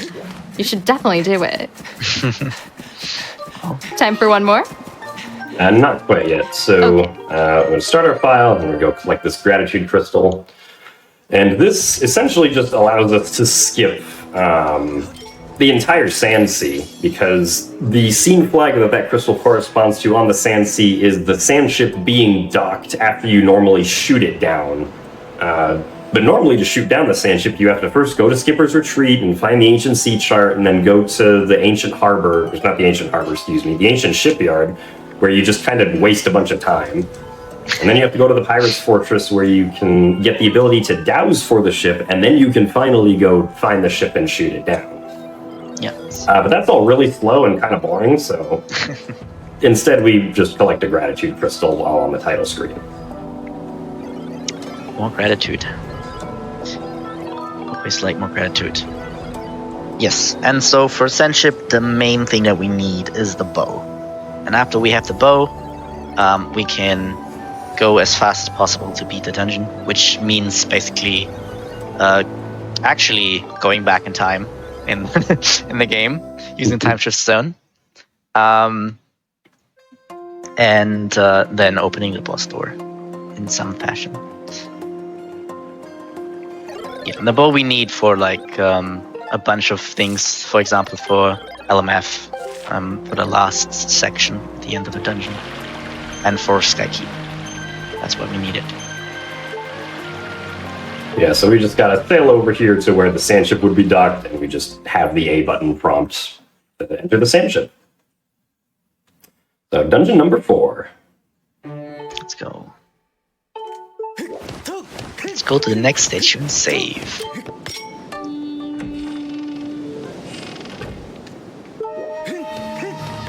This REM is actually going to use this one jewel we hit in Earth Temple all the way back. They're in Thrill Digger, yeah. Yeah, Thrill Digger, yeah. Yeah, remember when we did that an hour ago? Yes. Now it matters. And the reason why it matters now is because we can commit that a flag to Skyloft and have something happen there. Mainly, we are going to bonk file 3, which is the Elden Flags. It shows Farron, but that's just because we bit saved it there, but it actually still has Elden Flags. We're going to bonk that on the tree, which has Elden Flags. So remember, we had like the whole thing where we IBM'd the shed, so it's going to open the shed as well as the patrol door, as we used it earlier.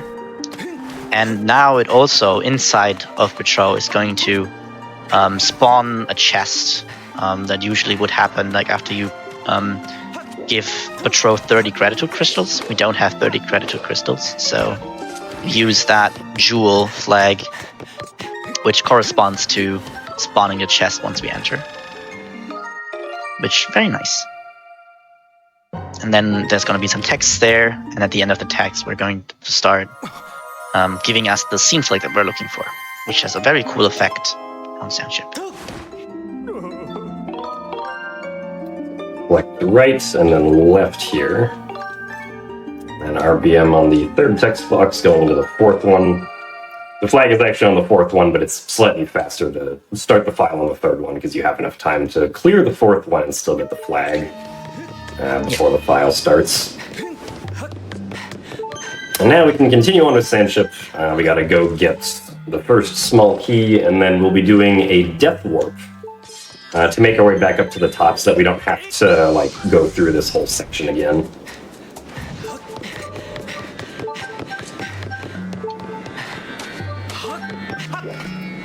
We probably have time for a donation right now. Perfect. Sorry about that. Here is a $50 donation from Clizix, who said, "Not sure how much I donated. The Skyward Sword title screen was covering the donation page. Loving the event so far. Looking forward to more fantastic runs this week." It sounds like a great idea for a future GDQ Skyward Sword run. Just put an overlay of the title screen of the donation page. Oh, that'll make it more difficult. I like it. Do you have time for one more? Well, I'm trying to hit Yes. this lock right here, but I can't quite get the right direction. There we go. There we go. Yeah, so sometimes with like the motion plus gets like slightly uncalibrated. I have to do some specific slashes to properly recalibrate it. But yes, we do have time for one more before the Skirbo fight. Wonderful. Here's $250 from Ray Storm Thunder, who says, "Hello, Jim. Always amazing to watch your runs live and excited to see it at GDQ. As always, good luck on the run." Thank you very much for the good luck. Alright, so we got our small key, we death warped back up, and so now we can fight Skirbo. Excuse me. So Skirbo is also one of the mini-bosses that we want to use our shield on. We do also want to intentionally take some damage during this fight because who would have guessed we're going to do back in time after the fight is over again. So this fight is kind of just RNG a little bit.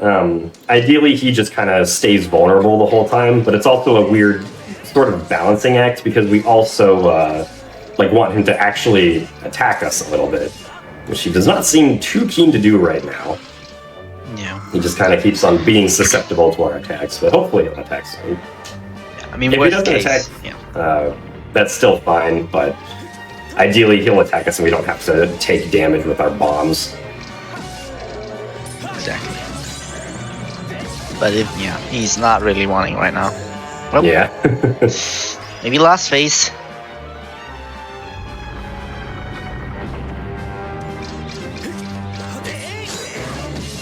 I guess not. Nope. It'd be great to get that in any other category. Yeah. It's very friendly, apparently, today. Maybe he just wants to talk. Yeah, maybe. Unfortunately, It's like, we need to go I've been fast. on this ship too long. Unfortunately, we need your bow, sir.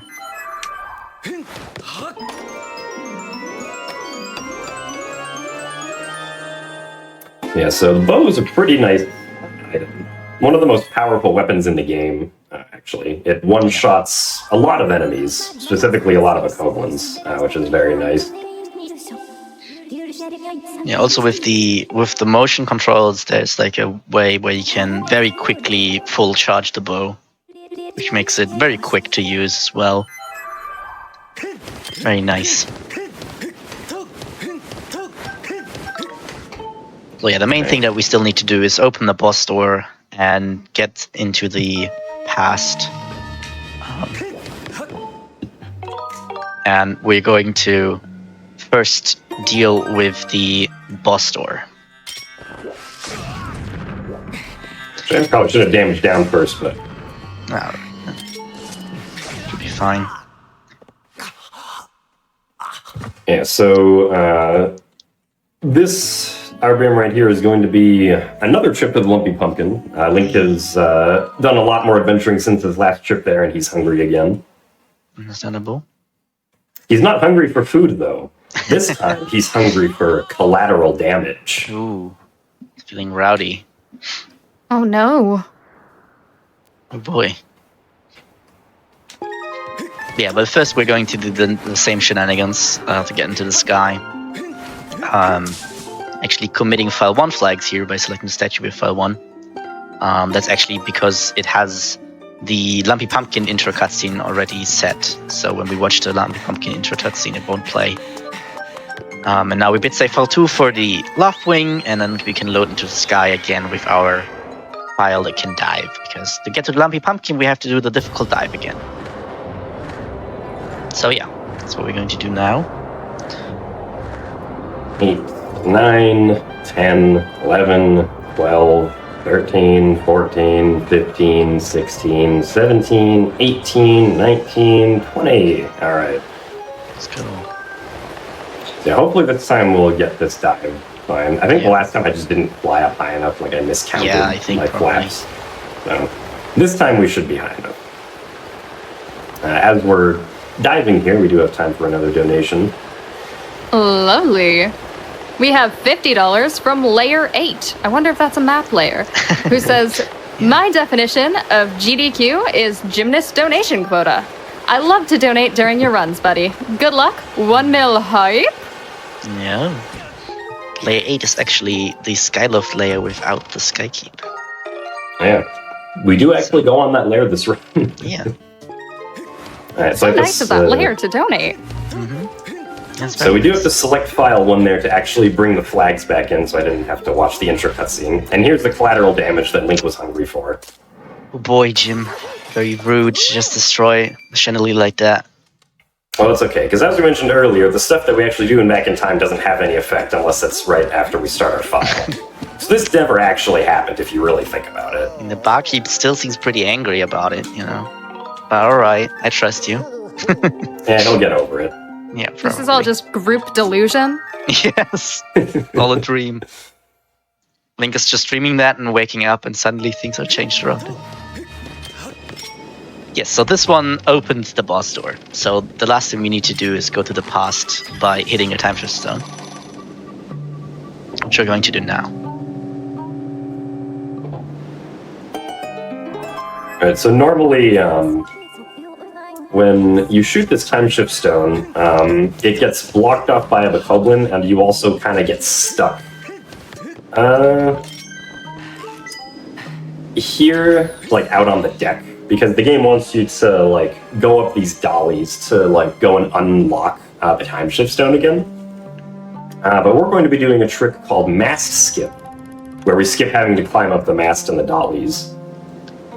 And so normally the game has this like zone right here where if you die anywhere inside this zone while it's active, you just spawn in front of that locked door, so you can't just get back to the statue that you saved at if it's inside the sand ship. But that zone doesn't quite cover how far you can jump out of bounds here. So we just jump out of bounds far enough, die, continue, and then we're just back in here, so. Yeah. Back to that last save point, which was the statue. Yeah, I guess they didn't expect you to jump off the, off of the lifeboat like that. Oh boy! Tantalus fight coming up. I know. There's some prelude before, but oh boy. You sure you can do it blindfolded? I mean, I've never actually done the fight blindfolded, but I think this is fun. Yeah. I Gotta find a way. As long as you're sure. Also, with regards to the blindfold, I couldn't find the actual blindfold that I thought I had, so I'm just going to be putting like a blanket over my head, and you guys will have to trust that I can't see anything. Oh boy. That's a lot so of... this part right here isn't actually part of the fight. This is like the lead up into the fight. Yeah. Fight is up there at the door. We just have to get a bunch of tentacles out of the way while the sand ship is getting destroyed by this massive creature. Can't wait to see what actually causes this damage. So yeah, the water is rising, and we just try to get like as far into the cutscene as possible before it plays, so we, you know, save a little bit of time. And in order to destroy the tentacles, you can either use the bow or Skyward Strike. Both work. I think it's fully loaded bow shot, but with the C, it's very easy to fully load it. Boy, getting close. Oh. Just after this fight text here, we're going to open the door. This fight does take a while, so hopefully I'll be able to see the game again soon. Yep. It's very fast warning you. Better be... Alright, here we go. Oh boy. Whew. Hope you're ready, chat.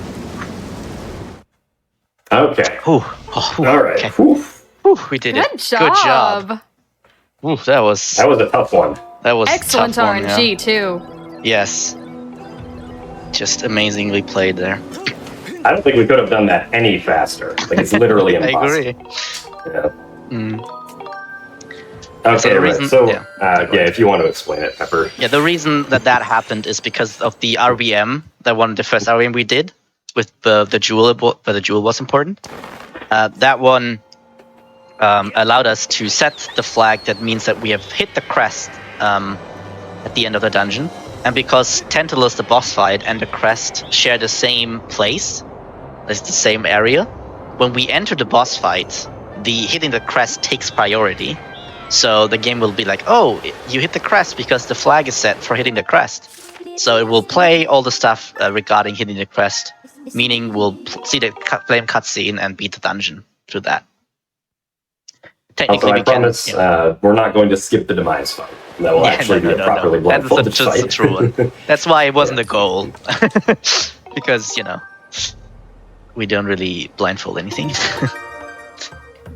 Alright, so now that we have the bow and the whip, we can finally get through the linear mining facility without the beetle. Yeah, just need to raise it.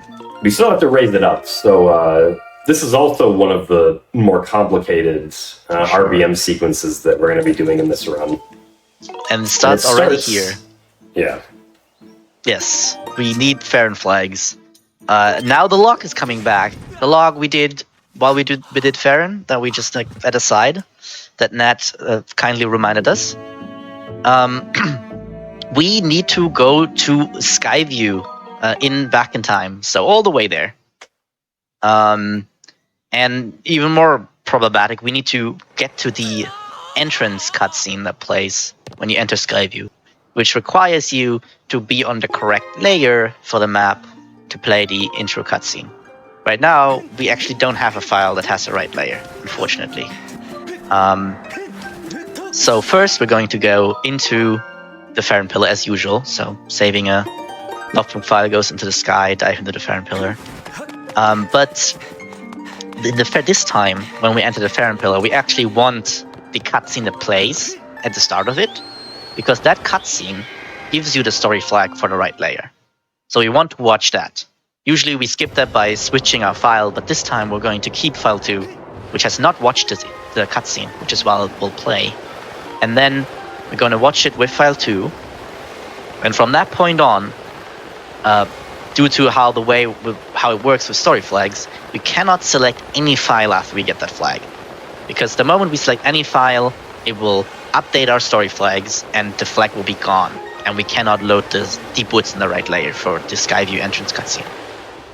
So after he skips the cutscene here, when we land, he has to make sure to not select any file for the rest of this back in time, which is tricky, obviously, because we still need a bunch. Yeah, go ahead.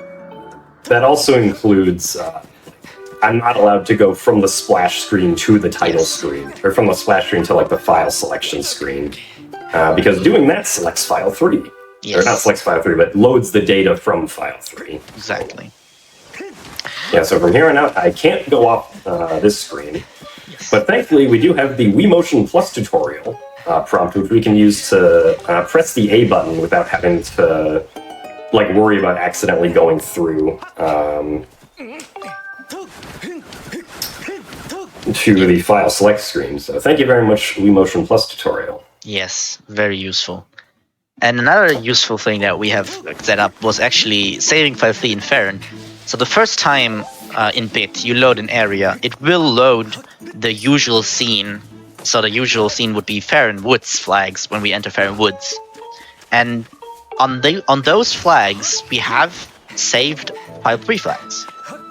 So because it loads the normal this normal scene once when we enter it, we actually have file 3 flags applied without having to select it, which is perfect. Because we can't select anything, but we still need to get to Deep Woods, which means getting the vine down and somehow get around the Kikwis, because we're actually on the Kikwi layer again right now. That's why we had the log down, because that just allowed us to skip that. Now we can just enter Deep Woods. And now finally, after we have entered Deep Woods, we're on the right layer. So now we can start selecting things if we want to. But first, we also need to die and reload the area, because right now the doors to Skyview are already open and we can't trigger the entrance cutscene, which would trigger after the opening door cutscene. So we're going to reload with a different file, so now the doors are closed again. Nice. And now we want to trigger the event of the door opening, which we can do by selecting file 2, which happens to have the flag for the crystal being hit on Skyloft, which is like very at the start of the game. So that's nice that we got that.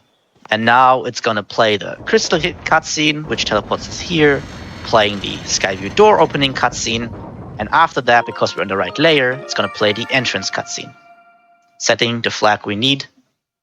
And voila, we're going to have an LMF that rises. A very long, complicated one, but we got through it. We raised the linear mining facility by entering Skyview. Yeah. It just happened to be that way. Alright, so I'm also going to take some damage into this cutscene right here. Because who would have guessed? There's even more back in time coming up. So Calling me surprised. I know, it's absolutely shocking. So keeping up with the theme of doing 2 RBMs per dungeon, we're also going to be doing 2 RBMs in this dungeon. Thankfully, they're pretty short ones.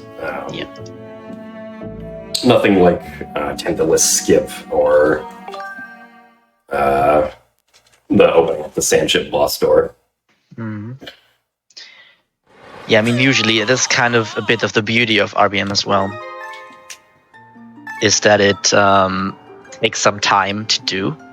So we really have to make it worth our time doing it, and only have like bigger things being skipped, or have a quick RBM like this one, where we just bonk with File 2, which has Skylar flags opening the gates, and then we can enter the Goddess statue with File 3, and File 3 has the Elden Pillar placed, which will trigger the fight text for that, because fight talks about you that, oh, there's a new pillar now, and that will also set the scene flag at the end of it, which we're going to use right here and RBM that.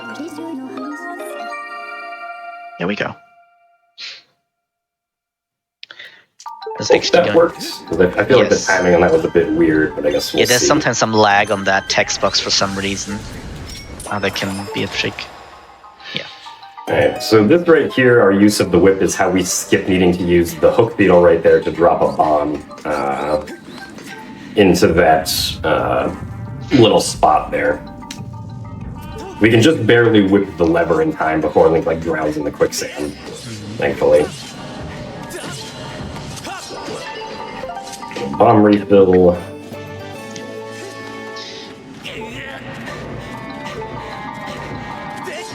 Alright, so that first RBM that we did up there is gonna open up like a shortcut with a little box that normally you're like supposed to push out of the way of a ladder. When you like after you get the gust bells. I'm gonna look to see if it worked here. Okay, so it didn't work unfortunately, so I will have to do that again. But thankfully it's one of the shorter ones, so that's fine. There's some weird lag on the text box for some reason, and it sometimes can mess up the timing. Usually doing timing for bit RBM stuff is not that tight for basically anything, but that RBM in particular has some weird lag sometimes. Right, so since we're just going to do the exact same thing again, we can probably read some donations. Oh wow, my favorite time of day. We have $50 from The Sound Defense, who says, I wrote this donation at the end of the run, and then sent it back in time, to now. Great job on finishing the run. I just hope this doesn't corrupt my save. We also have $25 from I'm Just Aces, who says, hello, Jim. Hey, Twitch chat. I'm so excited to see my favorite speedrunner run my favorite game today. I think the only thing that would make it better is hitting that 1 mil mark. Can we get a $5 train going? I'll start with 5 tickets. We would love to hit that 1 mil mark. Yo, I hear that they're gonna play Mario Kart. Has anybody ever heard of that game? I think it's kind of cool. I think they drive cars. So but we have to hit 1 million first. And so even though the box is not visually moved right now, if I exit this area after committing it by blowing up those other boxes and then come back in, I believe it should be moved. Yeah. Now. Because LMF is actually into 2 maps parted. And this right here is actually a map transition, not like a room transition. But actually it's a completely different map here, which means it is counted as a reload. And as you can see, the box is moved. Very nice. Now we can do the other RBM. Yeah, the other actual RBM. Yes. Which is actually going to use the staying on a splash screen again. And using the Remotion Plus tutorial to be able to run. And this time, the reason we stay on the splash screen is because we want to load absolutely no information. We want to enter Night Academy at the very start, like there's with no information, so it's at the very start, the very default layer. And the way we can do it is by just never selecting a file. And if you remember opening the splash screen will load file 3 information, which will make this not work. So we have to avoid that. And then we can just enter it with the splash screen here, and it will just be the default Sky layer, the default Night Academy layer.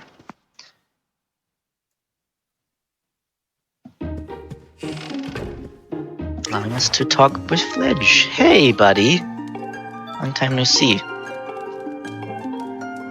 It's actually the tux we used at the very start of the game. We just got it again, but this time for the nail mining facility. And in this case, it opens the wind gate to the midsection there, so we can get quickly to the boss key.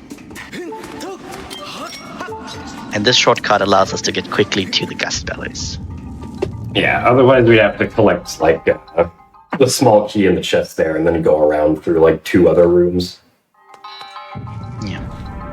This also sets up a very convenient death warp location, because now once we get the gust bellows, we can just death warp back to the statue that we last saved at. And then make our way over to the boss key. Nice.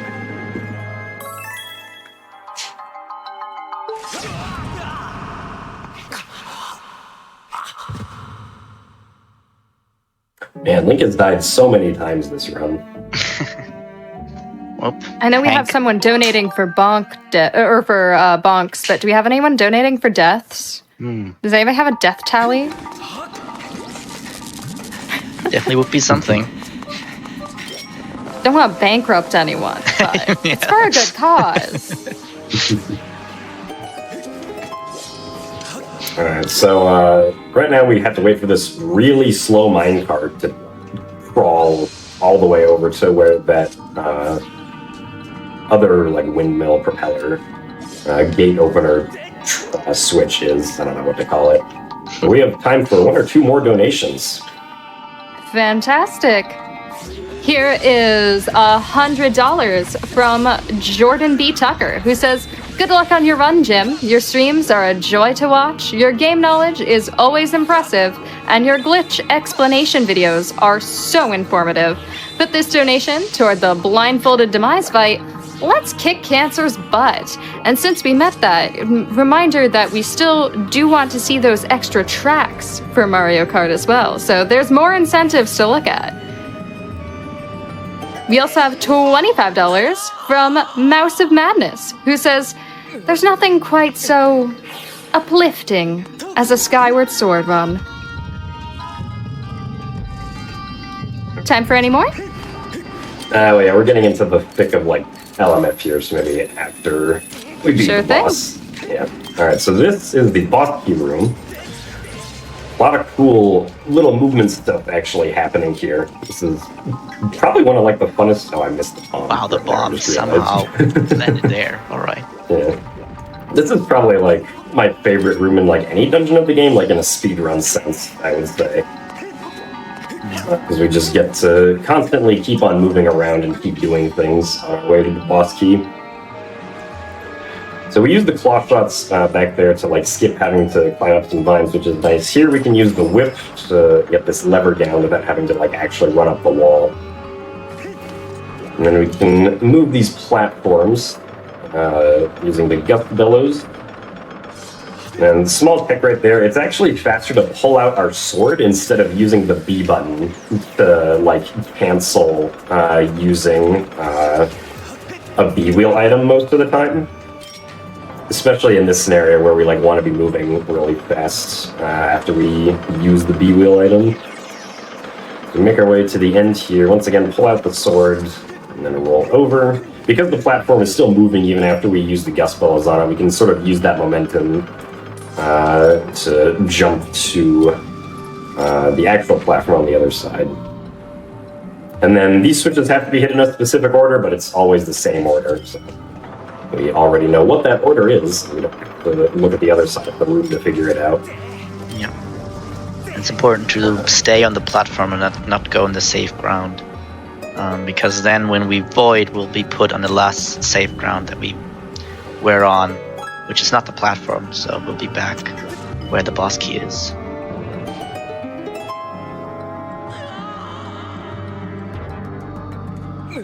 So now we void out, and because we used a lot of bombs, we can very conveniently get a bomb refill that's just right here. Make our way to fight for these two Armos. Also, sounds like the Centrobe tried to shoot me back there. Kind of interesting, even though he's way off screen. Centrobe always tries.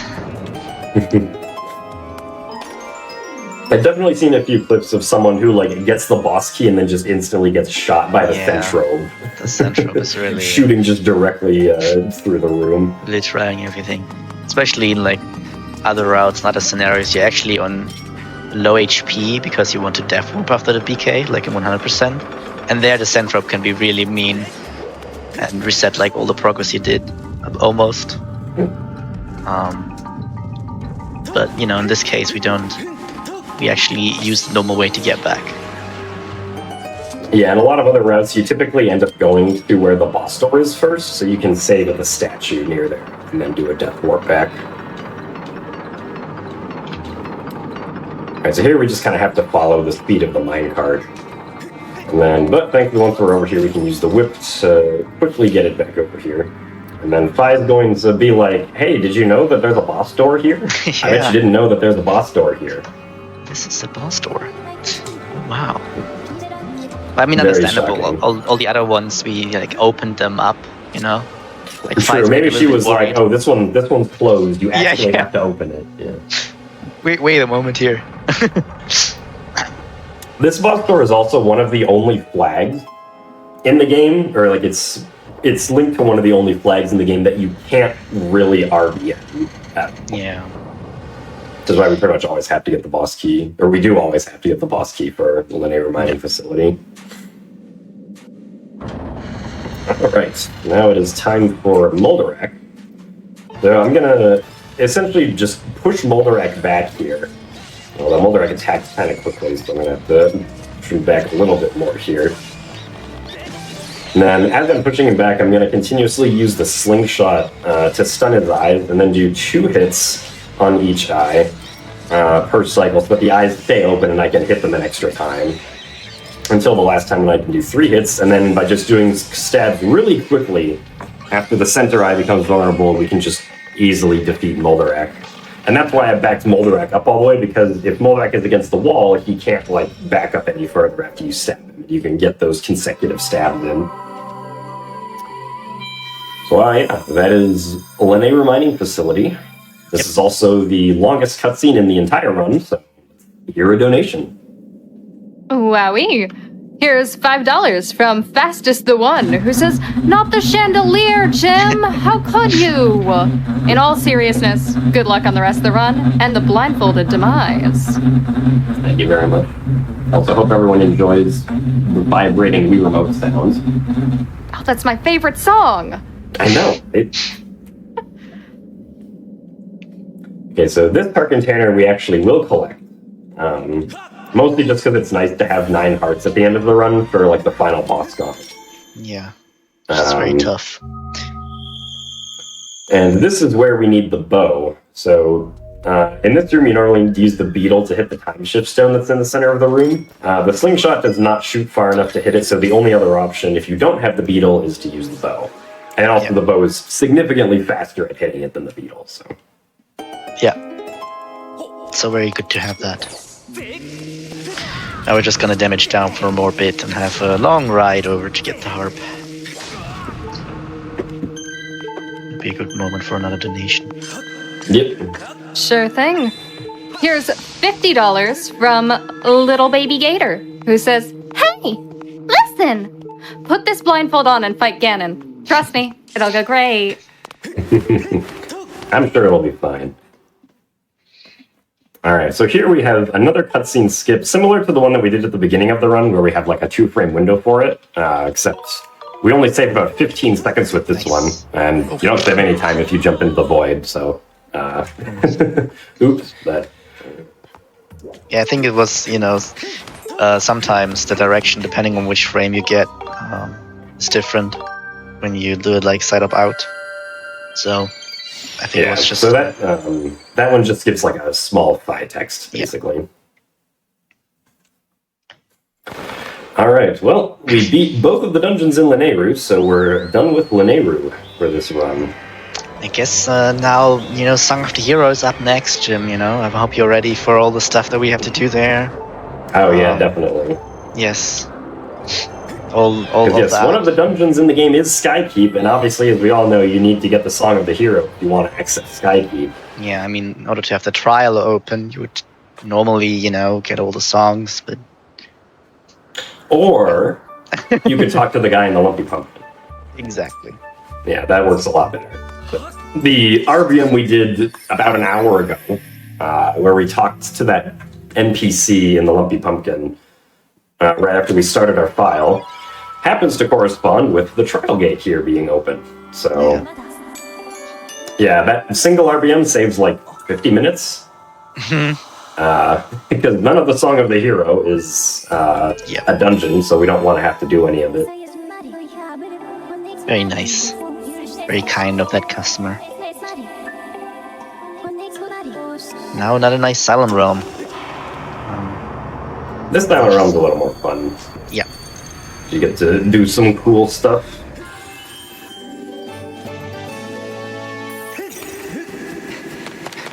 And so we also have not collected a light fruit yet. The first light fruit that you collect ends up playing a cutscene. So we want to try to avoid collecting light fruit in this trial, and then there's one that I want to collect in the Elden trial to just waste the least amount of time. Yeah. With collecting a light fruit. Thankfully, they're pretty easy to avoid in this trial, though. Yeah. Not like the Elden trial. I tried to be fast. Does its best to have the light fruits in your way, right there on the box where you have no choice but to get it. And the Elden trial has them all. Oh wow! I didn't want to grab that. That was weird. Yeah. Alright, we'll do it the regular way, I suppose, then. Yep. There's a small time save you can have there by jumping onto the later part of the ledge here, but I screwed it up, so. Yeah. Link was not having it today.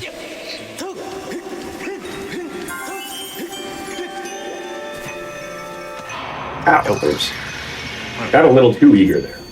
That is fine. Will probably be okay.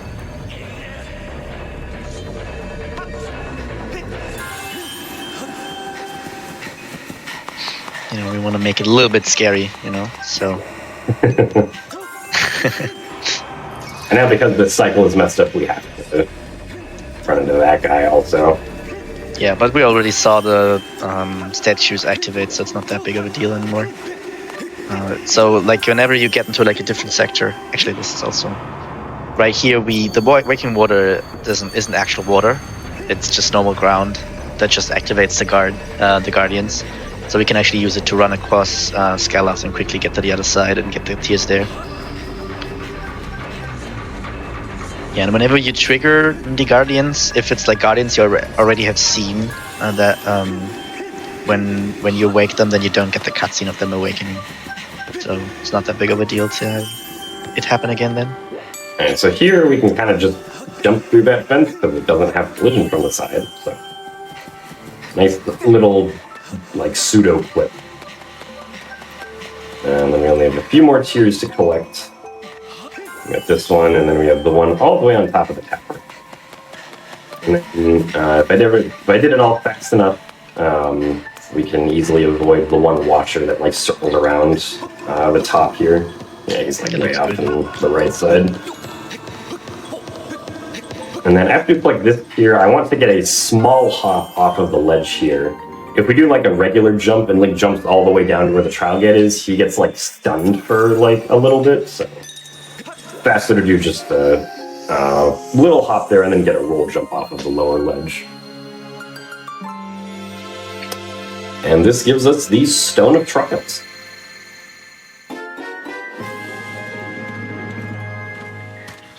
Which we can, of course, use to enter the Skykeep dungeon. Yes. And also, a side note, the reason why we do Skykeep right now, we technically still have Fire Sanctuary on our list of dungeons, but the reason we do Skykeep right now is in order to enter a Fire Sanctuary, we actually want 2 bottles. We with us because there's going to be 2 frogs we want to water. And the only 2 fast accessible bottles is one in Seal Temple and the one in the Bazaar. And the one in Seal Temple, we never go, we just skip the Seal Grounds and the Seal Temple and everything. But after you beat Skykeep, you actually get put into the Seal Temple. So that's a quick way to get that bottle, allowing us to enter Fire Sanctuary with 2 bottles.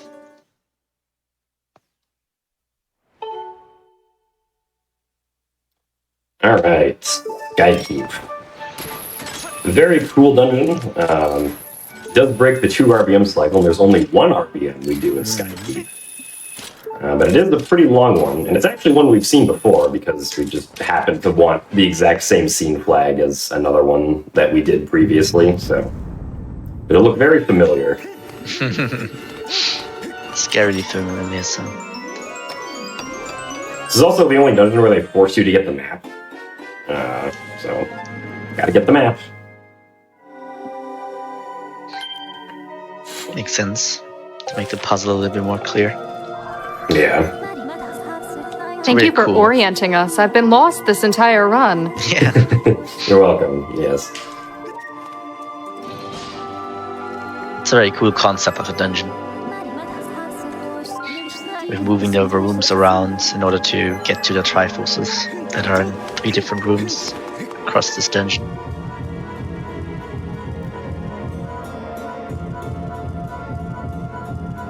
Alright.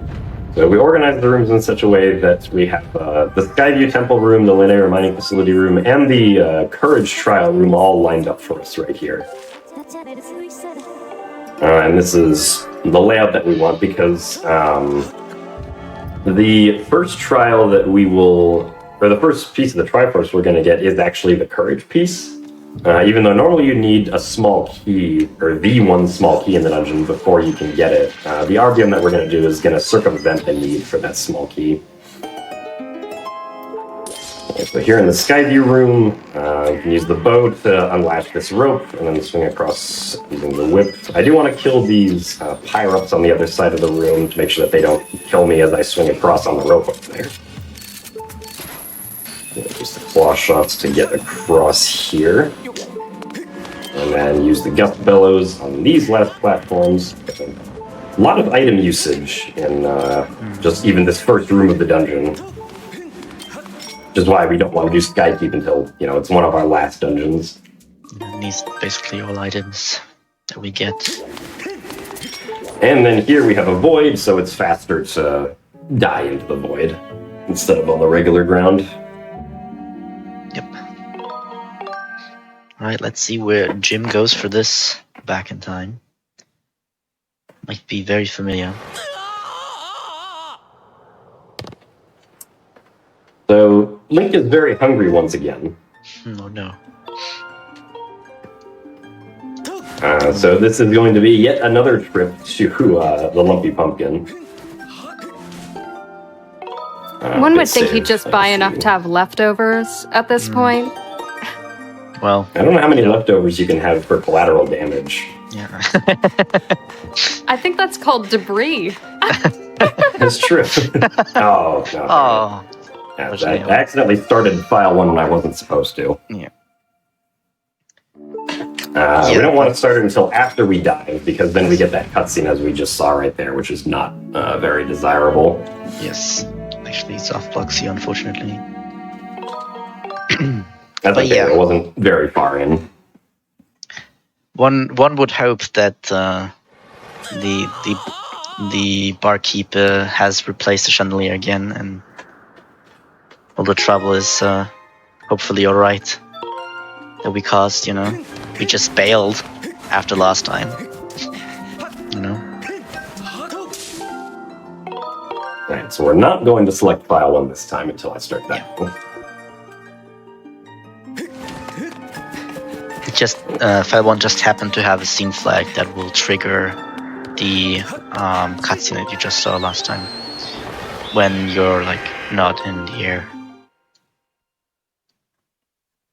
Alright, and now time for another diving sequence. Yeah. So we'll probably have time for like 2 or 3 donations. Love to hear it.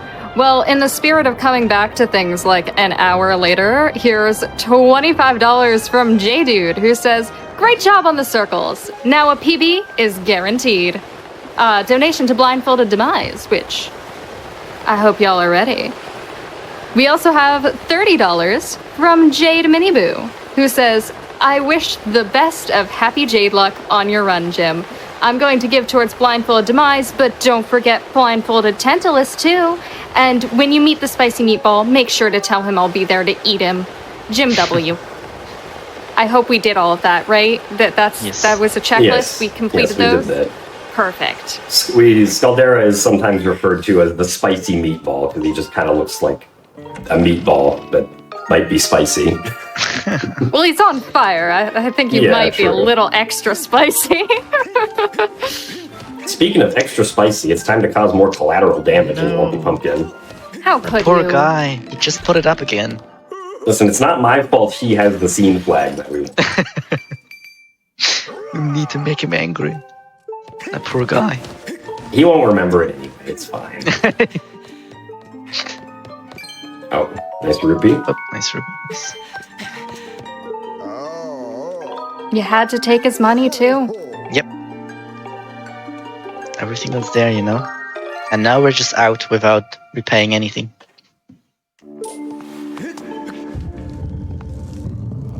Oh well. He'll make do, I'm Okay. sure. Yeah. Did any of that really happen? This room is certainly happening. Y'all gaslighting me now?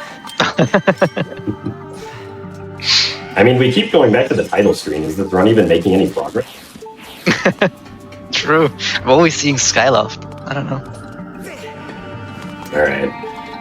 So, in the Lanayru mining facility room, we have some cool stuff that we get to do. So we're only going to take this orb so far as to get rid of a barbed fence that is in our way up here. Normally you want to take the time shift orb through the entire room because it's used to get rid of the barbed fence that's in front of some bow switches. But we can actually just kind of still hit these bow switches even though they're behind like the barbed fence anyway. So this one we can just hit from underneath. We have the correct angle. And then the 5 others that we're going to encounter, we can hit from in front because the arrows travel so fast in this game that the arrow can hit both the barbed fencing and the eye switch that's behind it in the single frame. And when that happens, the arrow just, or like the eye switch takes priority and still counts it. But you can only do this at like specific distance intervals away from each of the eyes, so that's why I was getting into specific positions for those first 2.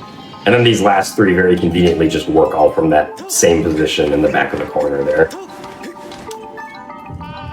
Alright, so now we're gonna move the power room down in front of the entrance room. Got another good bonk in for F-tab that was clearly intentional. I definitely meant to do that. Boy, now the fighting gauntlet for the courage room. You know, oh boy. Actually, we need a small key. Nah, I don't think we do. Yeah, I think we can make do.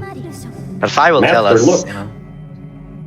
Behind those bars that totally exist. There's a trial gate. Oh, you need to go through here. Okay. Looks like, alright. I'm gonna run through. And now, Fi, yay, you made it! Yeah, so that skips having to reorganize. So it skips the whole courage trial for one, which is like a minute. Yeah. And then it also skips having to reorganize the puzzle of the dungeon a bunch of times and like going through the dread fuse fight for the small key. So, yeah. And we can go collect the other 2 pieces. So like we just did about a moment ago, we moved the power trial or the power room to be before the entrance room. So if we go back through the through the Lanayru mining facility room and through the Skyview room, we can just get to that very easily. Now, unfortunately, the power trial is like kind of boring. It's very slow. It's basically this series of meandering lava rivers very slow-moving lava rivers that you have to make these platforms to move across on. So... yeah, just kind of unfortunate. Oh, no. If you're playing casually, of course. Since this is a speedrun, there's naturally a way that we can skip it. And this is one of the only out-of-bounds clips that we can do without back in time in this game. This is going to be a claw shot vine clip, where basically if we stand right up against some vines and then claw shot far enough to the right, we can actually just kind of clip through the vines. And conveniently, there just happens to be a floor below this entire room. We can just run across the entire floor to the other side and then use the claw shot again to grab onto some vines up top here. And this skips the entire trial if I can find where the entrance is. Camera's not cooperating.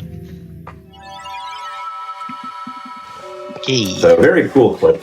I believe that was discovered like one day after the game came out. So, we've basically never done that room. I've even heard a lot of people say that, like, on their first casual playthroughs, they, like, knew about this and were just doing this in this room because this room is so boring.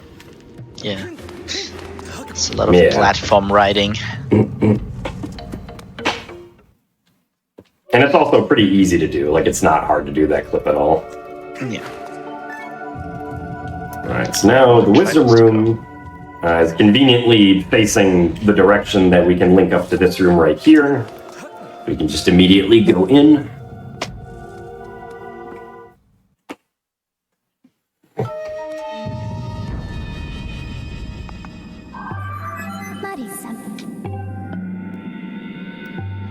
Alright, so this room has a time shift orb and a bunch more arrow switches that we're supposed to hit. Except it also has sand in it. So the first switch that we have to hit, we can actually do a little bit of a weird positioning trick to hit the arrow switch from down below instead of having to climb all the way back up here after we throw the time shift orb where we want it to be.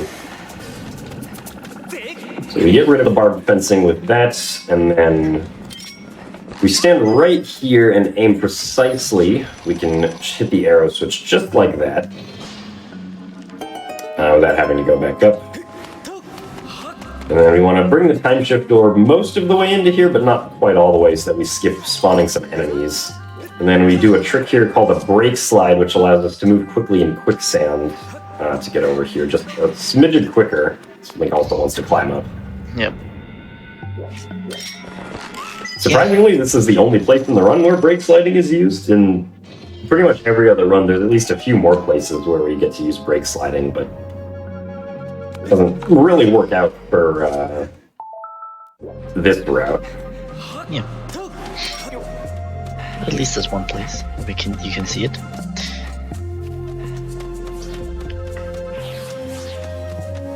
So last thing that's left is placing the time shift orb at the right place, and then you can claw shot over. And that way we can get to the Triforce. Yeah, unfortunately, I threw it a little too close to the ledge. When Link throws the time shift orb, he also moves forward a little bit, so it's just too close. And then trigger an auto jump. Yep. Oh my goodness, right. Just want to show more break slides off? Apparently, yeah. Yep. Actually, this is we'll just respawn up here. Yep. Yeah, I forgot that if you jump above quicksand, Link's speed will get hindered in the air above quicksand also, because that makes logical sense, right? The game really does not want you moving quickly. Yeah. This run was supposed to make sense? Yeah, I mean, fair enough. Yeah. Fair. Yeah, of all the illogical things in this run that I have to complain about, it's this mechanic of the game. Prevent you from skipping things. How dare they? Alright, so that is it for Skykeep. It means there is only one dungeon left. Mm-hmm. The convenient place here in the Sealed Temple so we can get the bottle. And then we're done with that.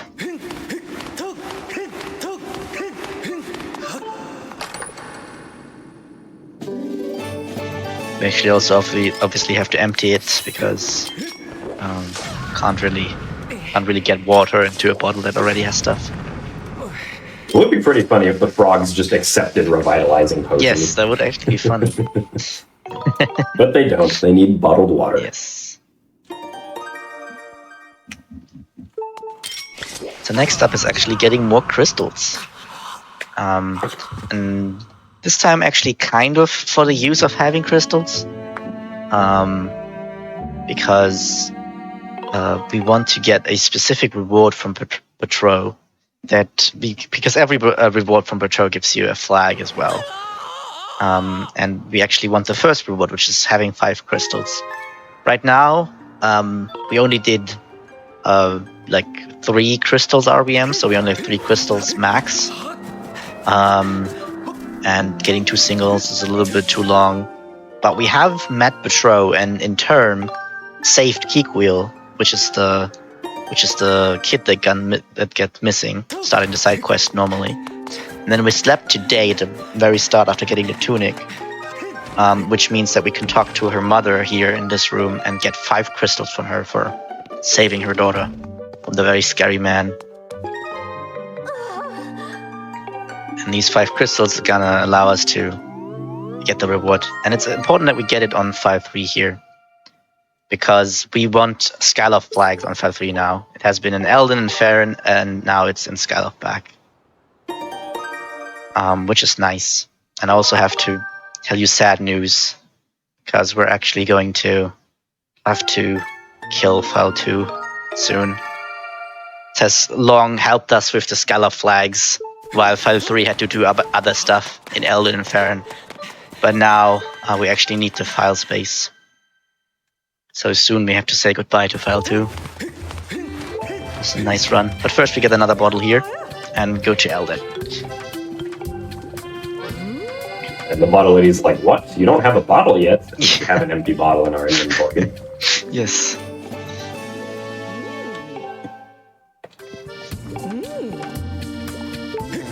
Yeah, so those 2 bottles are pretty fast to get and convenient to get with this route.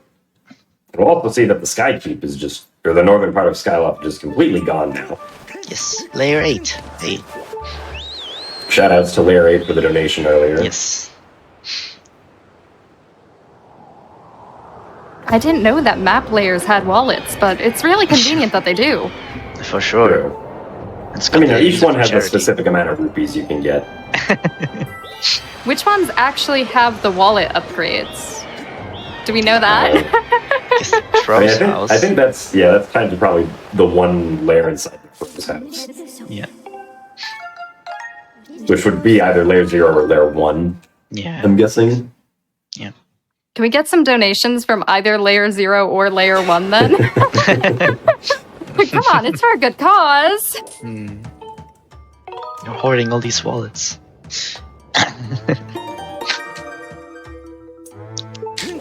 Yes, so in order to get to Fire Sanctuary, we need to do Elden Trial.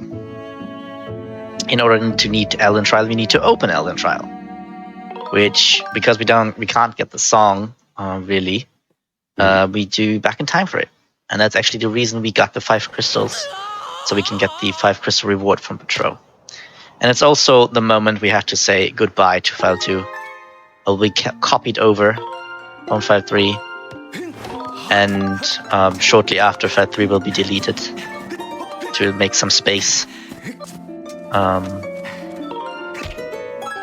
bonk File 1. File 1 is now in Elden because we just got there, so that's the perfect, it's how the route really smoothly goes over, like right before we had File 3 all the Elden stuff, but now we actually landed in Elden, and now File 1 has all the Elden stuff, and File 2 or 3 has the Skyloft stuff. And now we can, with File 1 also has the Patrol door open, and we can just enter Patrol, give him 5 gratitude crystals, and also get the flag for that.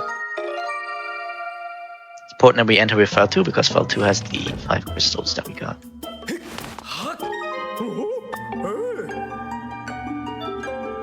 Yeah, we don't want to select File 1 too quickly, otherwise things will not. Yeah. For this specific RBM. Now we have the flag set for the Elden Trial to be open, but it actually needs to reload. So we do a death warp actually here. And now we can get the fire shield earrings. It's definitely the weirdest trial when it comes to routing because it doesn't have like a nice circle or anything that we can go. But it still can be done very fast with the right routing.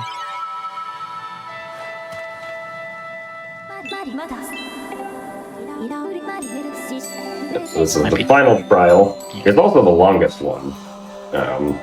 Because as Pepper mentioned, there's not really like a good way we can go in a circle. We kind of have to go off in a bunch of like branching loops. Here and there, where we like sort of come back to the center intermittently. Yeah.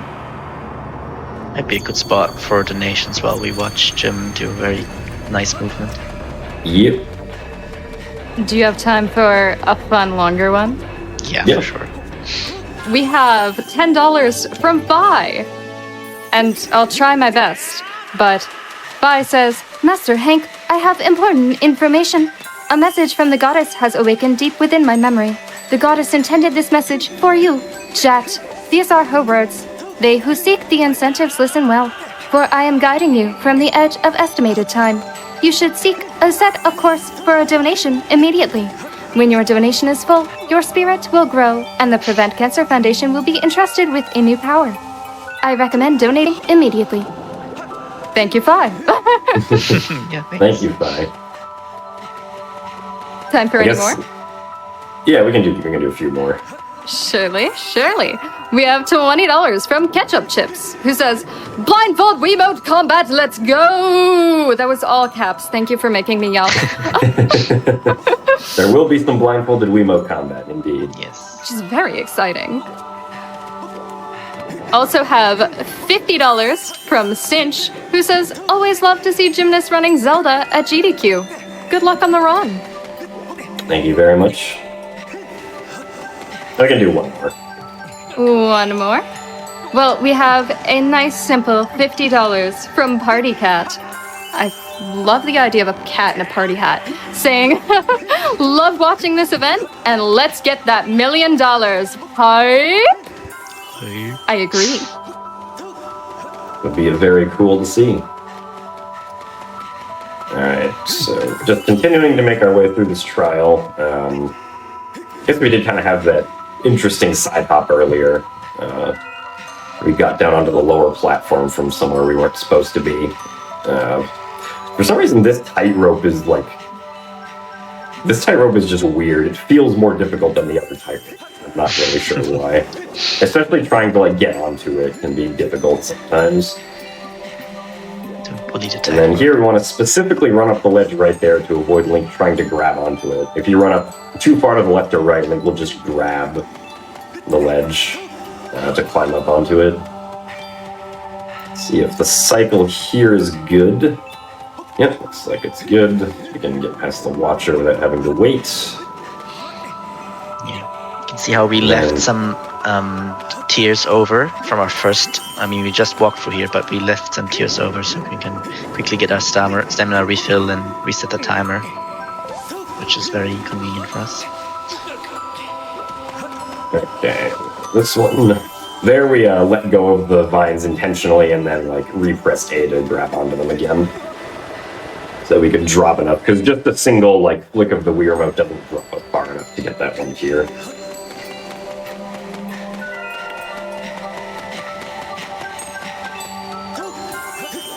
So we have a few more tiers to collect. For the sand slopes right here, we want to collect the lower one first, because if we collect the one that's higher up, we can't get to the one that's lower, because just how the sand slopes work out. Because if you start running on the sand slopes, you can run up the sand slopes, and thankfully we don't need to run up too high to get the other tier from here. So make sure we avoid the waking water. Then we can just turn around and slide the rest of the way down. Yeah, and that's it for the Elden Trial. And what's actually very important here is the entrance on leaving the Elden Trial. That's actually very, very, very important. Which is why we're going to immediately after I'm going to save and copy it over to the file we just made free, which is also the reason we deleted file 3 to begin with, because copying when you have like a file there actually gives you like an extra text box telling you, do you really want to overwrite this? But since we deleted it back in time, it's a little bit quicker. Yeah, and so this is ultimately going to be setting up probably the most important, or like definitely the most important cutscene wrong work of the whole run. We specifically want a file which just came out of, I think it's exit 5 in room 2. Yes. Yeah. That is perfectly correct. So, copy file into file 3. This step is so important that it's like, if you accidentally forget to do this and enter a new area, without doing this, your run is just kind of over. So yeah, because don't forget to do this. We can't leave the trial again because it just disappeared. Yeah. So leaving the trial is a one-time thing. And it just happened to be the exact entrance we need and the exact room that we can reach. Because for cutscene run, we need both the right room and the right entrance. Otherwise, it won't work. Yeah, generally, as far as like cutscene wrong work values go, getting any entrance in room 0 is pretty easy because all of Skyloft is room 0 and it has like a ton of entrances. But getting entrances in rooms 1 or 2 is a little trickier. Yeah. Which is a little unfortunate because all of the useful ones are in like room 2. Yeah, unfortunately. So, yeah. Alright, now it's time for another trip to the Lumpy Pumpkin. Link has once again become hungry. Yep. But this time we're just gonna steal some stuff and that's it, you know. This time there will unfortunately be no collateral damage. Yeah.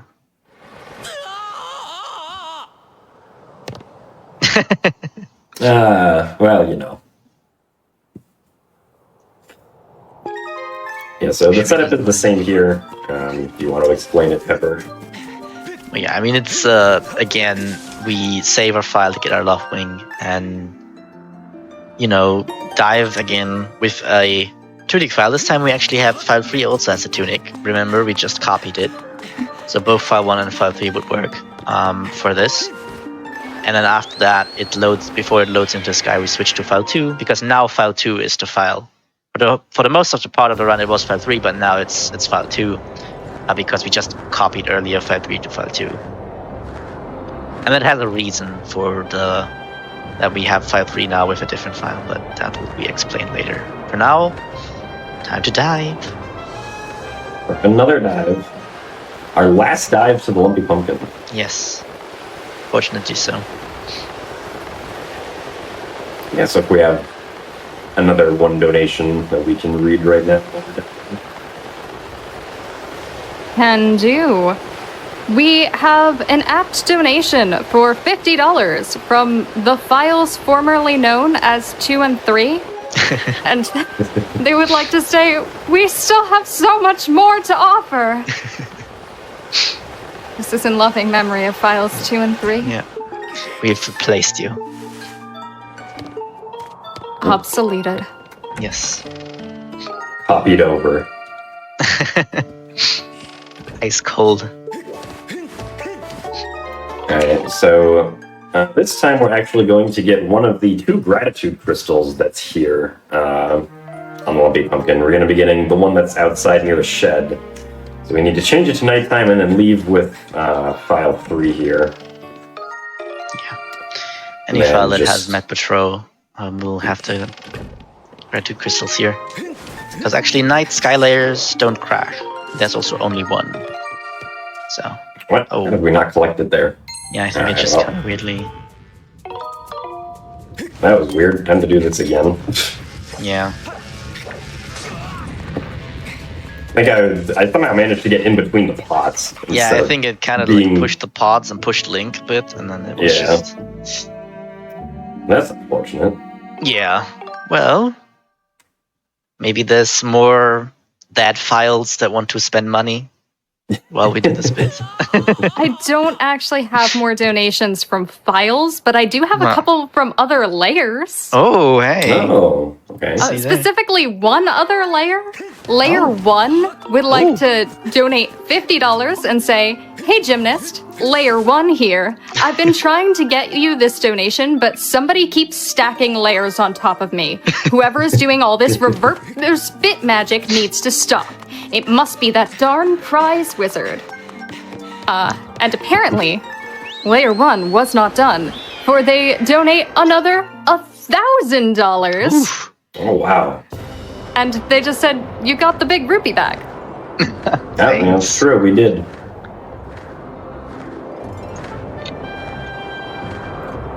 Any more time? Yeah, we're just gonna dive again, so... if we have more layers, let's hear them. Wonderful. No more layers right now, but I have $50 from Atomi, who says, "Always love to catch the Zelda runs, and Skyward Sword is always a wild watch." Very much agree. Yes, I'm sure this, even after all the explanations that we've done, this run makes perfect sense. Yes. We also have $100 from Xanatos? Xanatos. I'm sorry, I can read. Who says, "With all the back in time happening in this run, we should call this game Legend of Zelda Groundhog Day."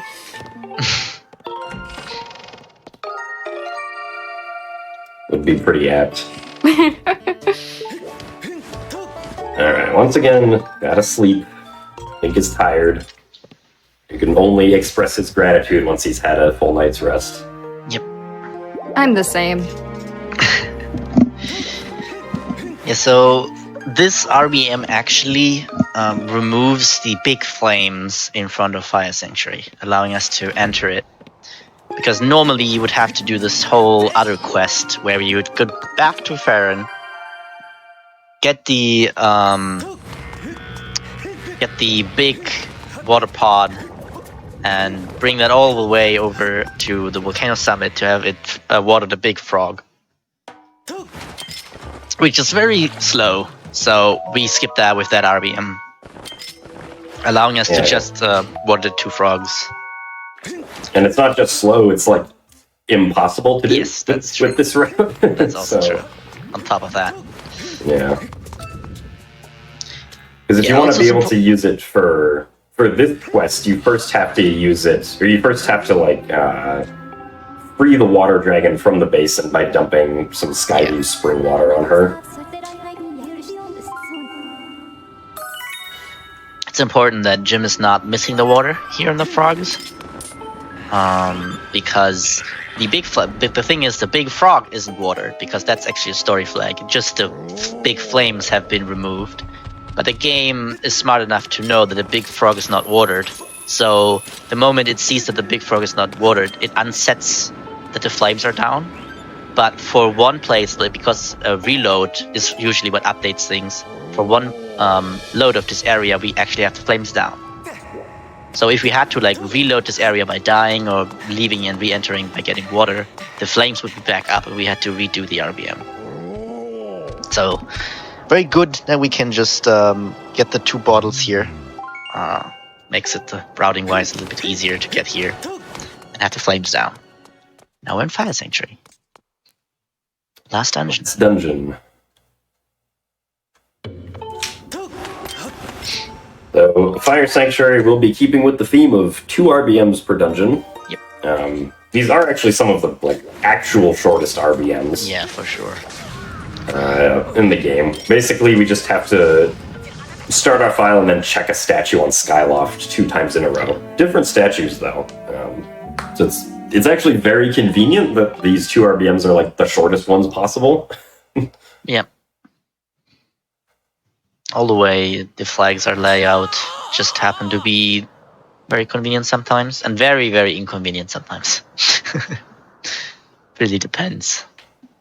I also have to make sure that I do these on file 3 and not on file 1, because file 3 is the actual gameplay file that we have right now. We're currently playing on file 3. So start and check, and then checking a statue also sets a Steam flag.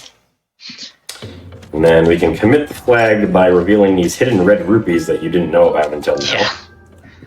That one is particularly hard to know, because it's very hard to hit.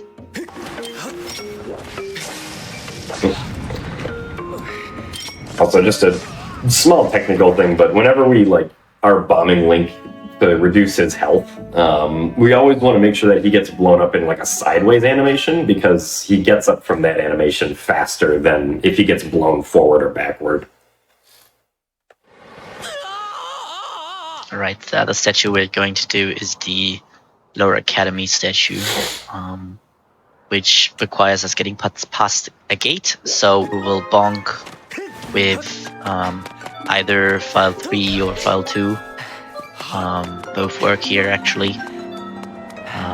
And then we can go through and start and check the statue. And now we won't do an RVM, but we will do another back in time section. And it's gonna use the third statue on Skyloft actually. But we're going to do a bit warp.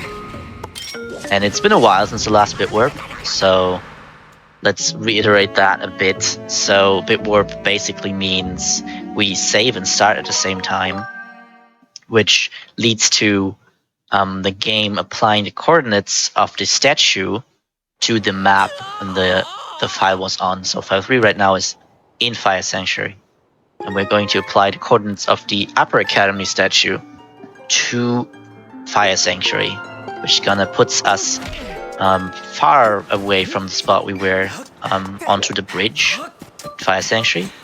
But it's actually because Fire Sanctuary is also parted into 2 maps. It's actually the wrong map we're on, which means certain things are wrong and not loaded, which we can abuse to go deeper into the dungeon. Right, so this is gonna look a little weird. There's just nothing in this room. Yeah. Except the door, which we can open back up to get to this room. And then the Bokoblin on the right is gonna fall down because his position is wrong. Poor guy. And get rid of these and do a tricky maneuver around this pillar. Like this, and then unfortunately I'm kind of forced to take 4 hearts of damage here because I don't have the set slots. So now we're 2 hearts for the rest of Fire Sanctuary. It's a bit scary Very fun. because the last time we saved is on Skyloft just now, because a bit save does remember your respawn point to be at the statue, which would be a little bit unfortunate. We have to do something. Oh wow. Okay. Oh, okay, thanks. Hello there.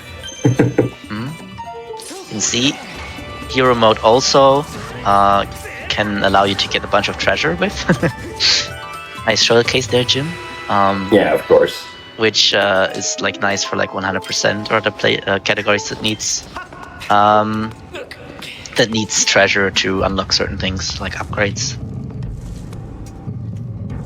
And now there's gonna be the evil keys here,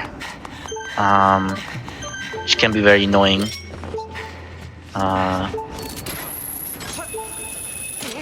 We can take 1 hit, but we can't take 2 hits as we go up here.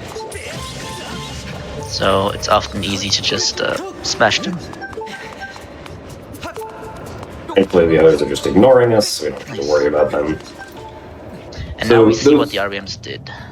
Yeah, so those 2 RVMs earlier, one of them defeats the Moldorm mini-boss here on the way to the boss key, and the other one opens up the iron bars on the way to the boss key.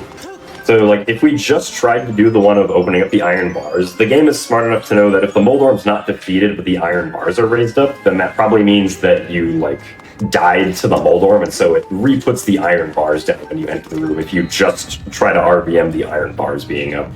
So we have to RBM both the Moldorm being defeated and the iron bars being up if we want to properly get the boss key. Probably gonna do a safety save here. Yeah. Just because the last place is still Skyloft, and that's very, very far back. So it's just in the spirit of a no reset run. Very smart to save there. You're telling me not every save has an associated RBM? Not this one. I mean, we could just do one for fun, I guess. Oh, cool. How much will chat donate for an extra RBM? Let me just see what I can find here now. Yeah, donate with your favorite scene flag. Oh, you just give us the favorite number. We will find the number and see what we can do. Alright, so Girahim 2, kind of the same as Girahim 1, except now he has 2 swords. So he can block from twice as many directions. He also has some different attacks that he can do, and there's a bit of RNG with the moves that he does. Ideally, we would have gotten some different moves at the beginning there. What? Okay, that was weird. I thought that was a vertical. You did hit him, but he was like, nah, I'm gonna hit you too. I still... Well, yeah, because I ended up hitting, like, his actual swords, because I guess Link wasn't turned around the whole way. It's probably the issue. It looked like it did damage to him, but I guess it was kind of weird. Well, but this is why we safety save. Exactly. Just in case stuff like that happens. Because there can always be weird stuff like that.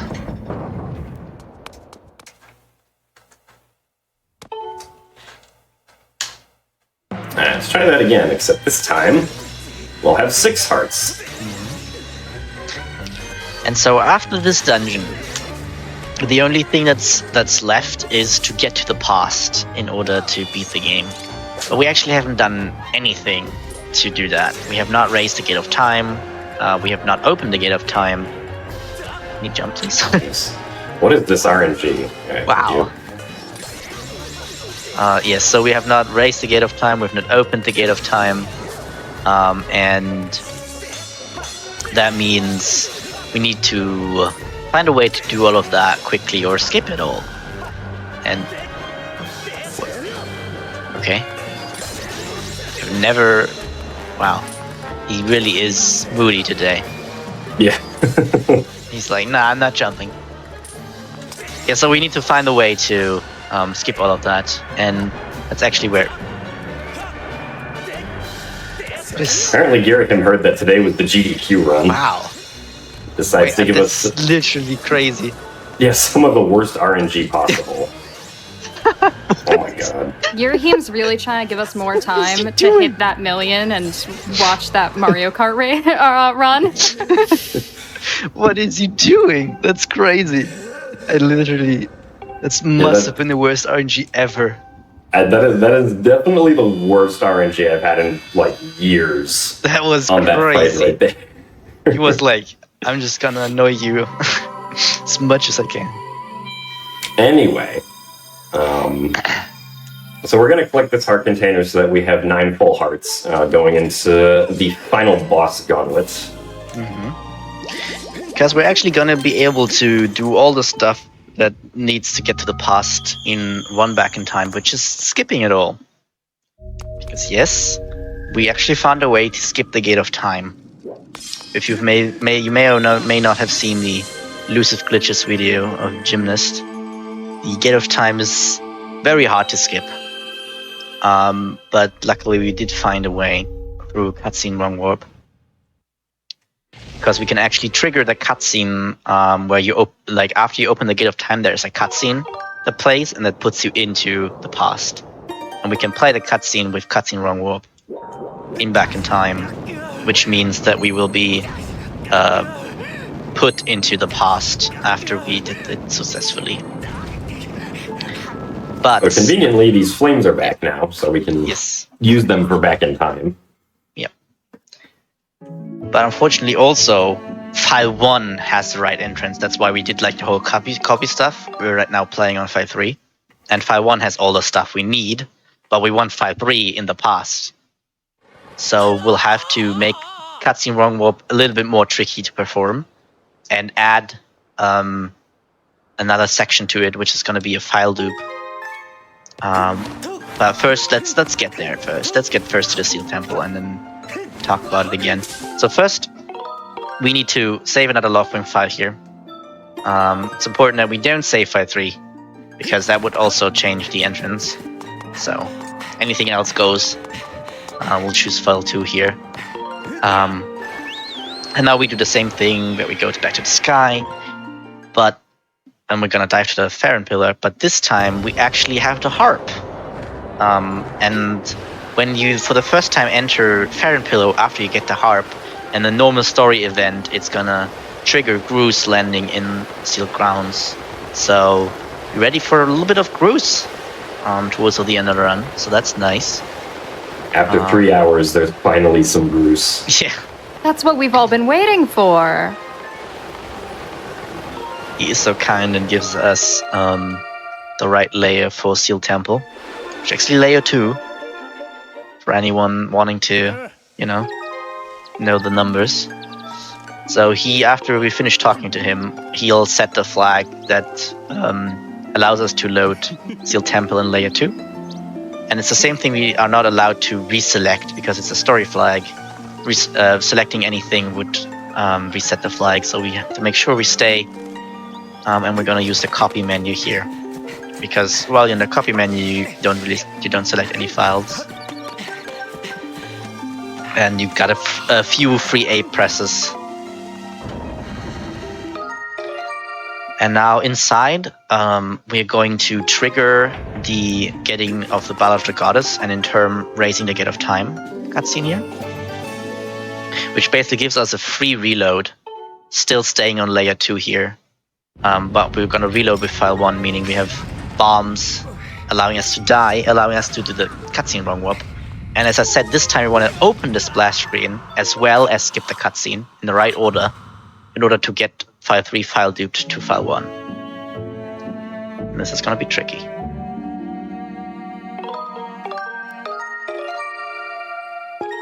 Okay. Oh, nice! Let's go! First try. That is, unironically, the hardest trick in the run, so of course it happens at the very end. Yes. Let's go. And so, I mean, when you say it out loud, that trick is, you have a 2-frame window for the cutscene wrong warp, followed by a 4-frame window a little bit later for the file dupe, which doesn't sound too bad, but my consistency with that trick is pretty significantly worse than my consistency with just cutscene wrong warps in general without the file dupe, even though the file dupe has doubled the window of the cutscene wrong warps. Anyway, this is the end of the game right here now. Yes. But we only have Master Sword. So this makes this fight actually pretty annoyingly difficult, because sometimes a random Bokoblin will block, but every other Bokoblin will attack. If you had the True Master Sword, then it would break the guard always, so they couldn't guard. So they really doing their best to annoy you a bit, but two damage is pretty good for that. It's just very difficult.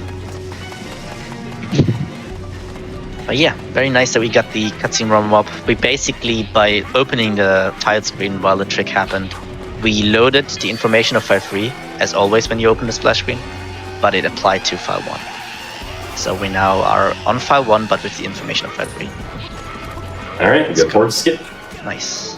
This does force us to take 2 hearts of damage because we don't have the sailcloth, but obviously it skips a whole revolution around the spiral, so it saves a bunch of time and is worth it. Yeah. As long as we don't get trolled here by the rest of the enemies, but I think we'll be fine. Yeah, and usually it's not unlikely that you take damage in the other part as well. So. Oh my goodness. Oh wow. Okay, we're making now it we have interesting. to actually be careful. Yes, so there's gonna be some aimbot archers coming up that just like to be rude. So we're gonna try to avoid getting hit by them. Nice, oh boy, this is scary. We took the super safe route through those guys. They are very scary. Mm-hmm. And now there's still the last part of Horde. We have one Bokoblin here that's named Billy, because he often survives and gets a hit in. Or at least has in the past. That's why he got a name. Let's hope he's not here today. Oh He didn't show up. Really far up for some reason. Yep. Also, by the way, the black mist that's right there, that's not supposed to be there normally, but it's only there because we never did anything in Sealed Grounds. and never did the first Spyro, and it actually like used the same like sealed grounds again for this part because it's basically the same map. So it has this interesting black mist. Alright, so this is the first phase of the Ghirahim 3 fight. Pretty simple. We just basically wail on Ghirahim and then shield bash his attack and then knock him down. Yep. And just do that one more time. Oh, he got me.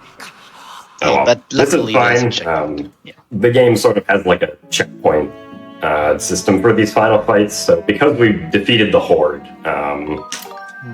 we can just like instantly start the Ghirahim 3 fight again here. Might be a good moment to say that everyone is free to join the Discord for the speedrunning or the randomizer community. We're all happily welcome new people.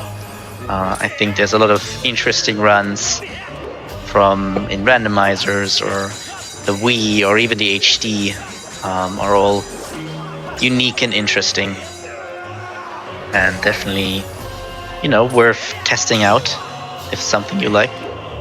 So feel free to just look for the Discord, search on the internet, go on these there's all the Discords, and you can join.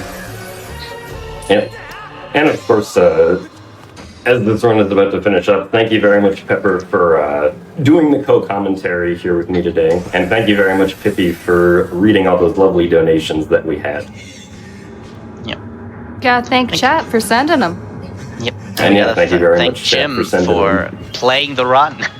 Yeah, for doing the cutscene run wars. Yes. Also want to give pretty big shout-outs to Azer67, who is also a pretty big force in Skyward, or in the complicated mess that is Skyward Sword routing. He's done a lot of work just documenting scene flags and figuring out clever ways to go about routing the game. In addition to Pepper, who's also the other routing powerhouse in the community. Also, thanks to the Black Mist, we know that Ghirahim is actually evil. Yes, the black smoke is actually foreshadowing that Ghirahim is evil. That's correct. Yes. Because, All right, but now it's time for the moment you guys have all been waiting for. Yes, a real blindfolded fight. Yes, this one will actually happen. Oh. Yes, and for heads up, on the second phase, when you do the final strike, is where gonna be time. So, as a heads up, I can't really talk because Jim has to hear. So, be ready for the final strike and blow.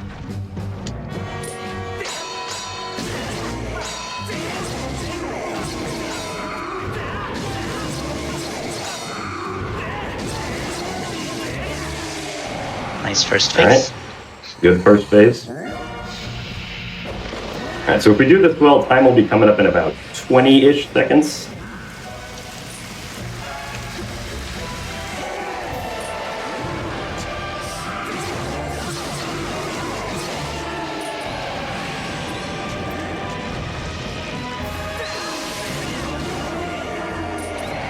And time. Nice. Oh, and my headset fell off. All right. Get back to hearing things. Okay, there we go. Hey, hi. GG. But yes. So that was Blindfolded Demise. Interestingly, Demise is one of the only fights in the game that you can actually reasonably do blindfolded. Even though he's the final boss. He friendly enough, does enough voice, sound stuff in his attacks to do that. Also, Yeah. when he's down the first time, you can't actually final blow him. He'll get up too quickly. So that's why we knock him down 2 times. Yep. So what was the final time on that? I didn't actually have a timer running. The final time was 3 hours, 7 minutes, and 43 seconds. All right. Still underestimate. For my Real standards, that wasn't a very good run, but that's why we have high estimates in case runs are bad, or in case we make a lot of mistakes. You got Again, the just hardest giving trick, us though. more time to get in for that Mario Kart 8 incentive. It was a very kind thing of you to do. Oh, yes, of course. That's definitely what I did by missing a lot of those RBMs intentionally, naturally. Everything was intentional. Exactly. Do a bonk quick. But yeah, so we already did the shoutouts. I don't think there's anything else from me. I guess other than you can find me at twitch.tv/gymnast86. You should find him. That's where you should find me. Yes. I do 3D Zelda speedruns. That's my brand. Oh, that's what you'll see. Yeah, do you, Pepper, Pippy, have anything else? I think I got it. It was very fun. We're very glad we should showcase something else than any percent for Skyward Sword. Because we can now. That's cool. All right, well, yeah, thank you guys very much for watching, and hope you guys enjoy the rest of GDQ. Keep on donating.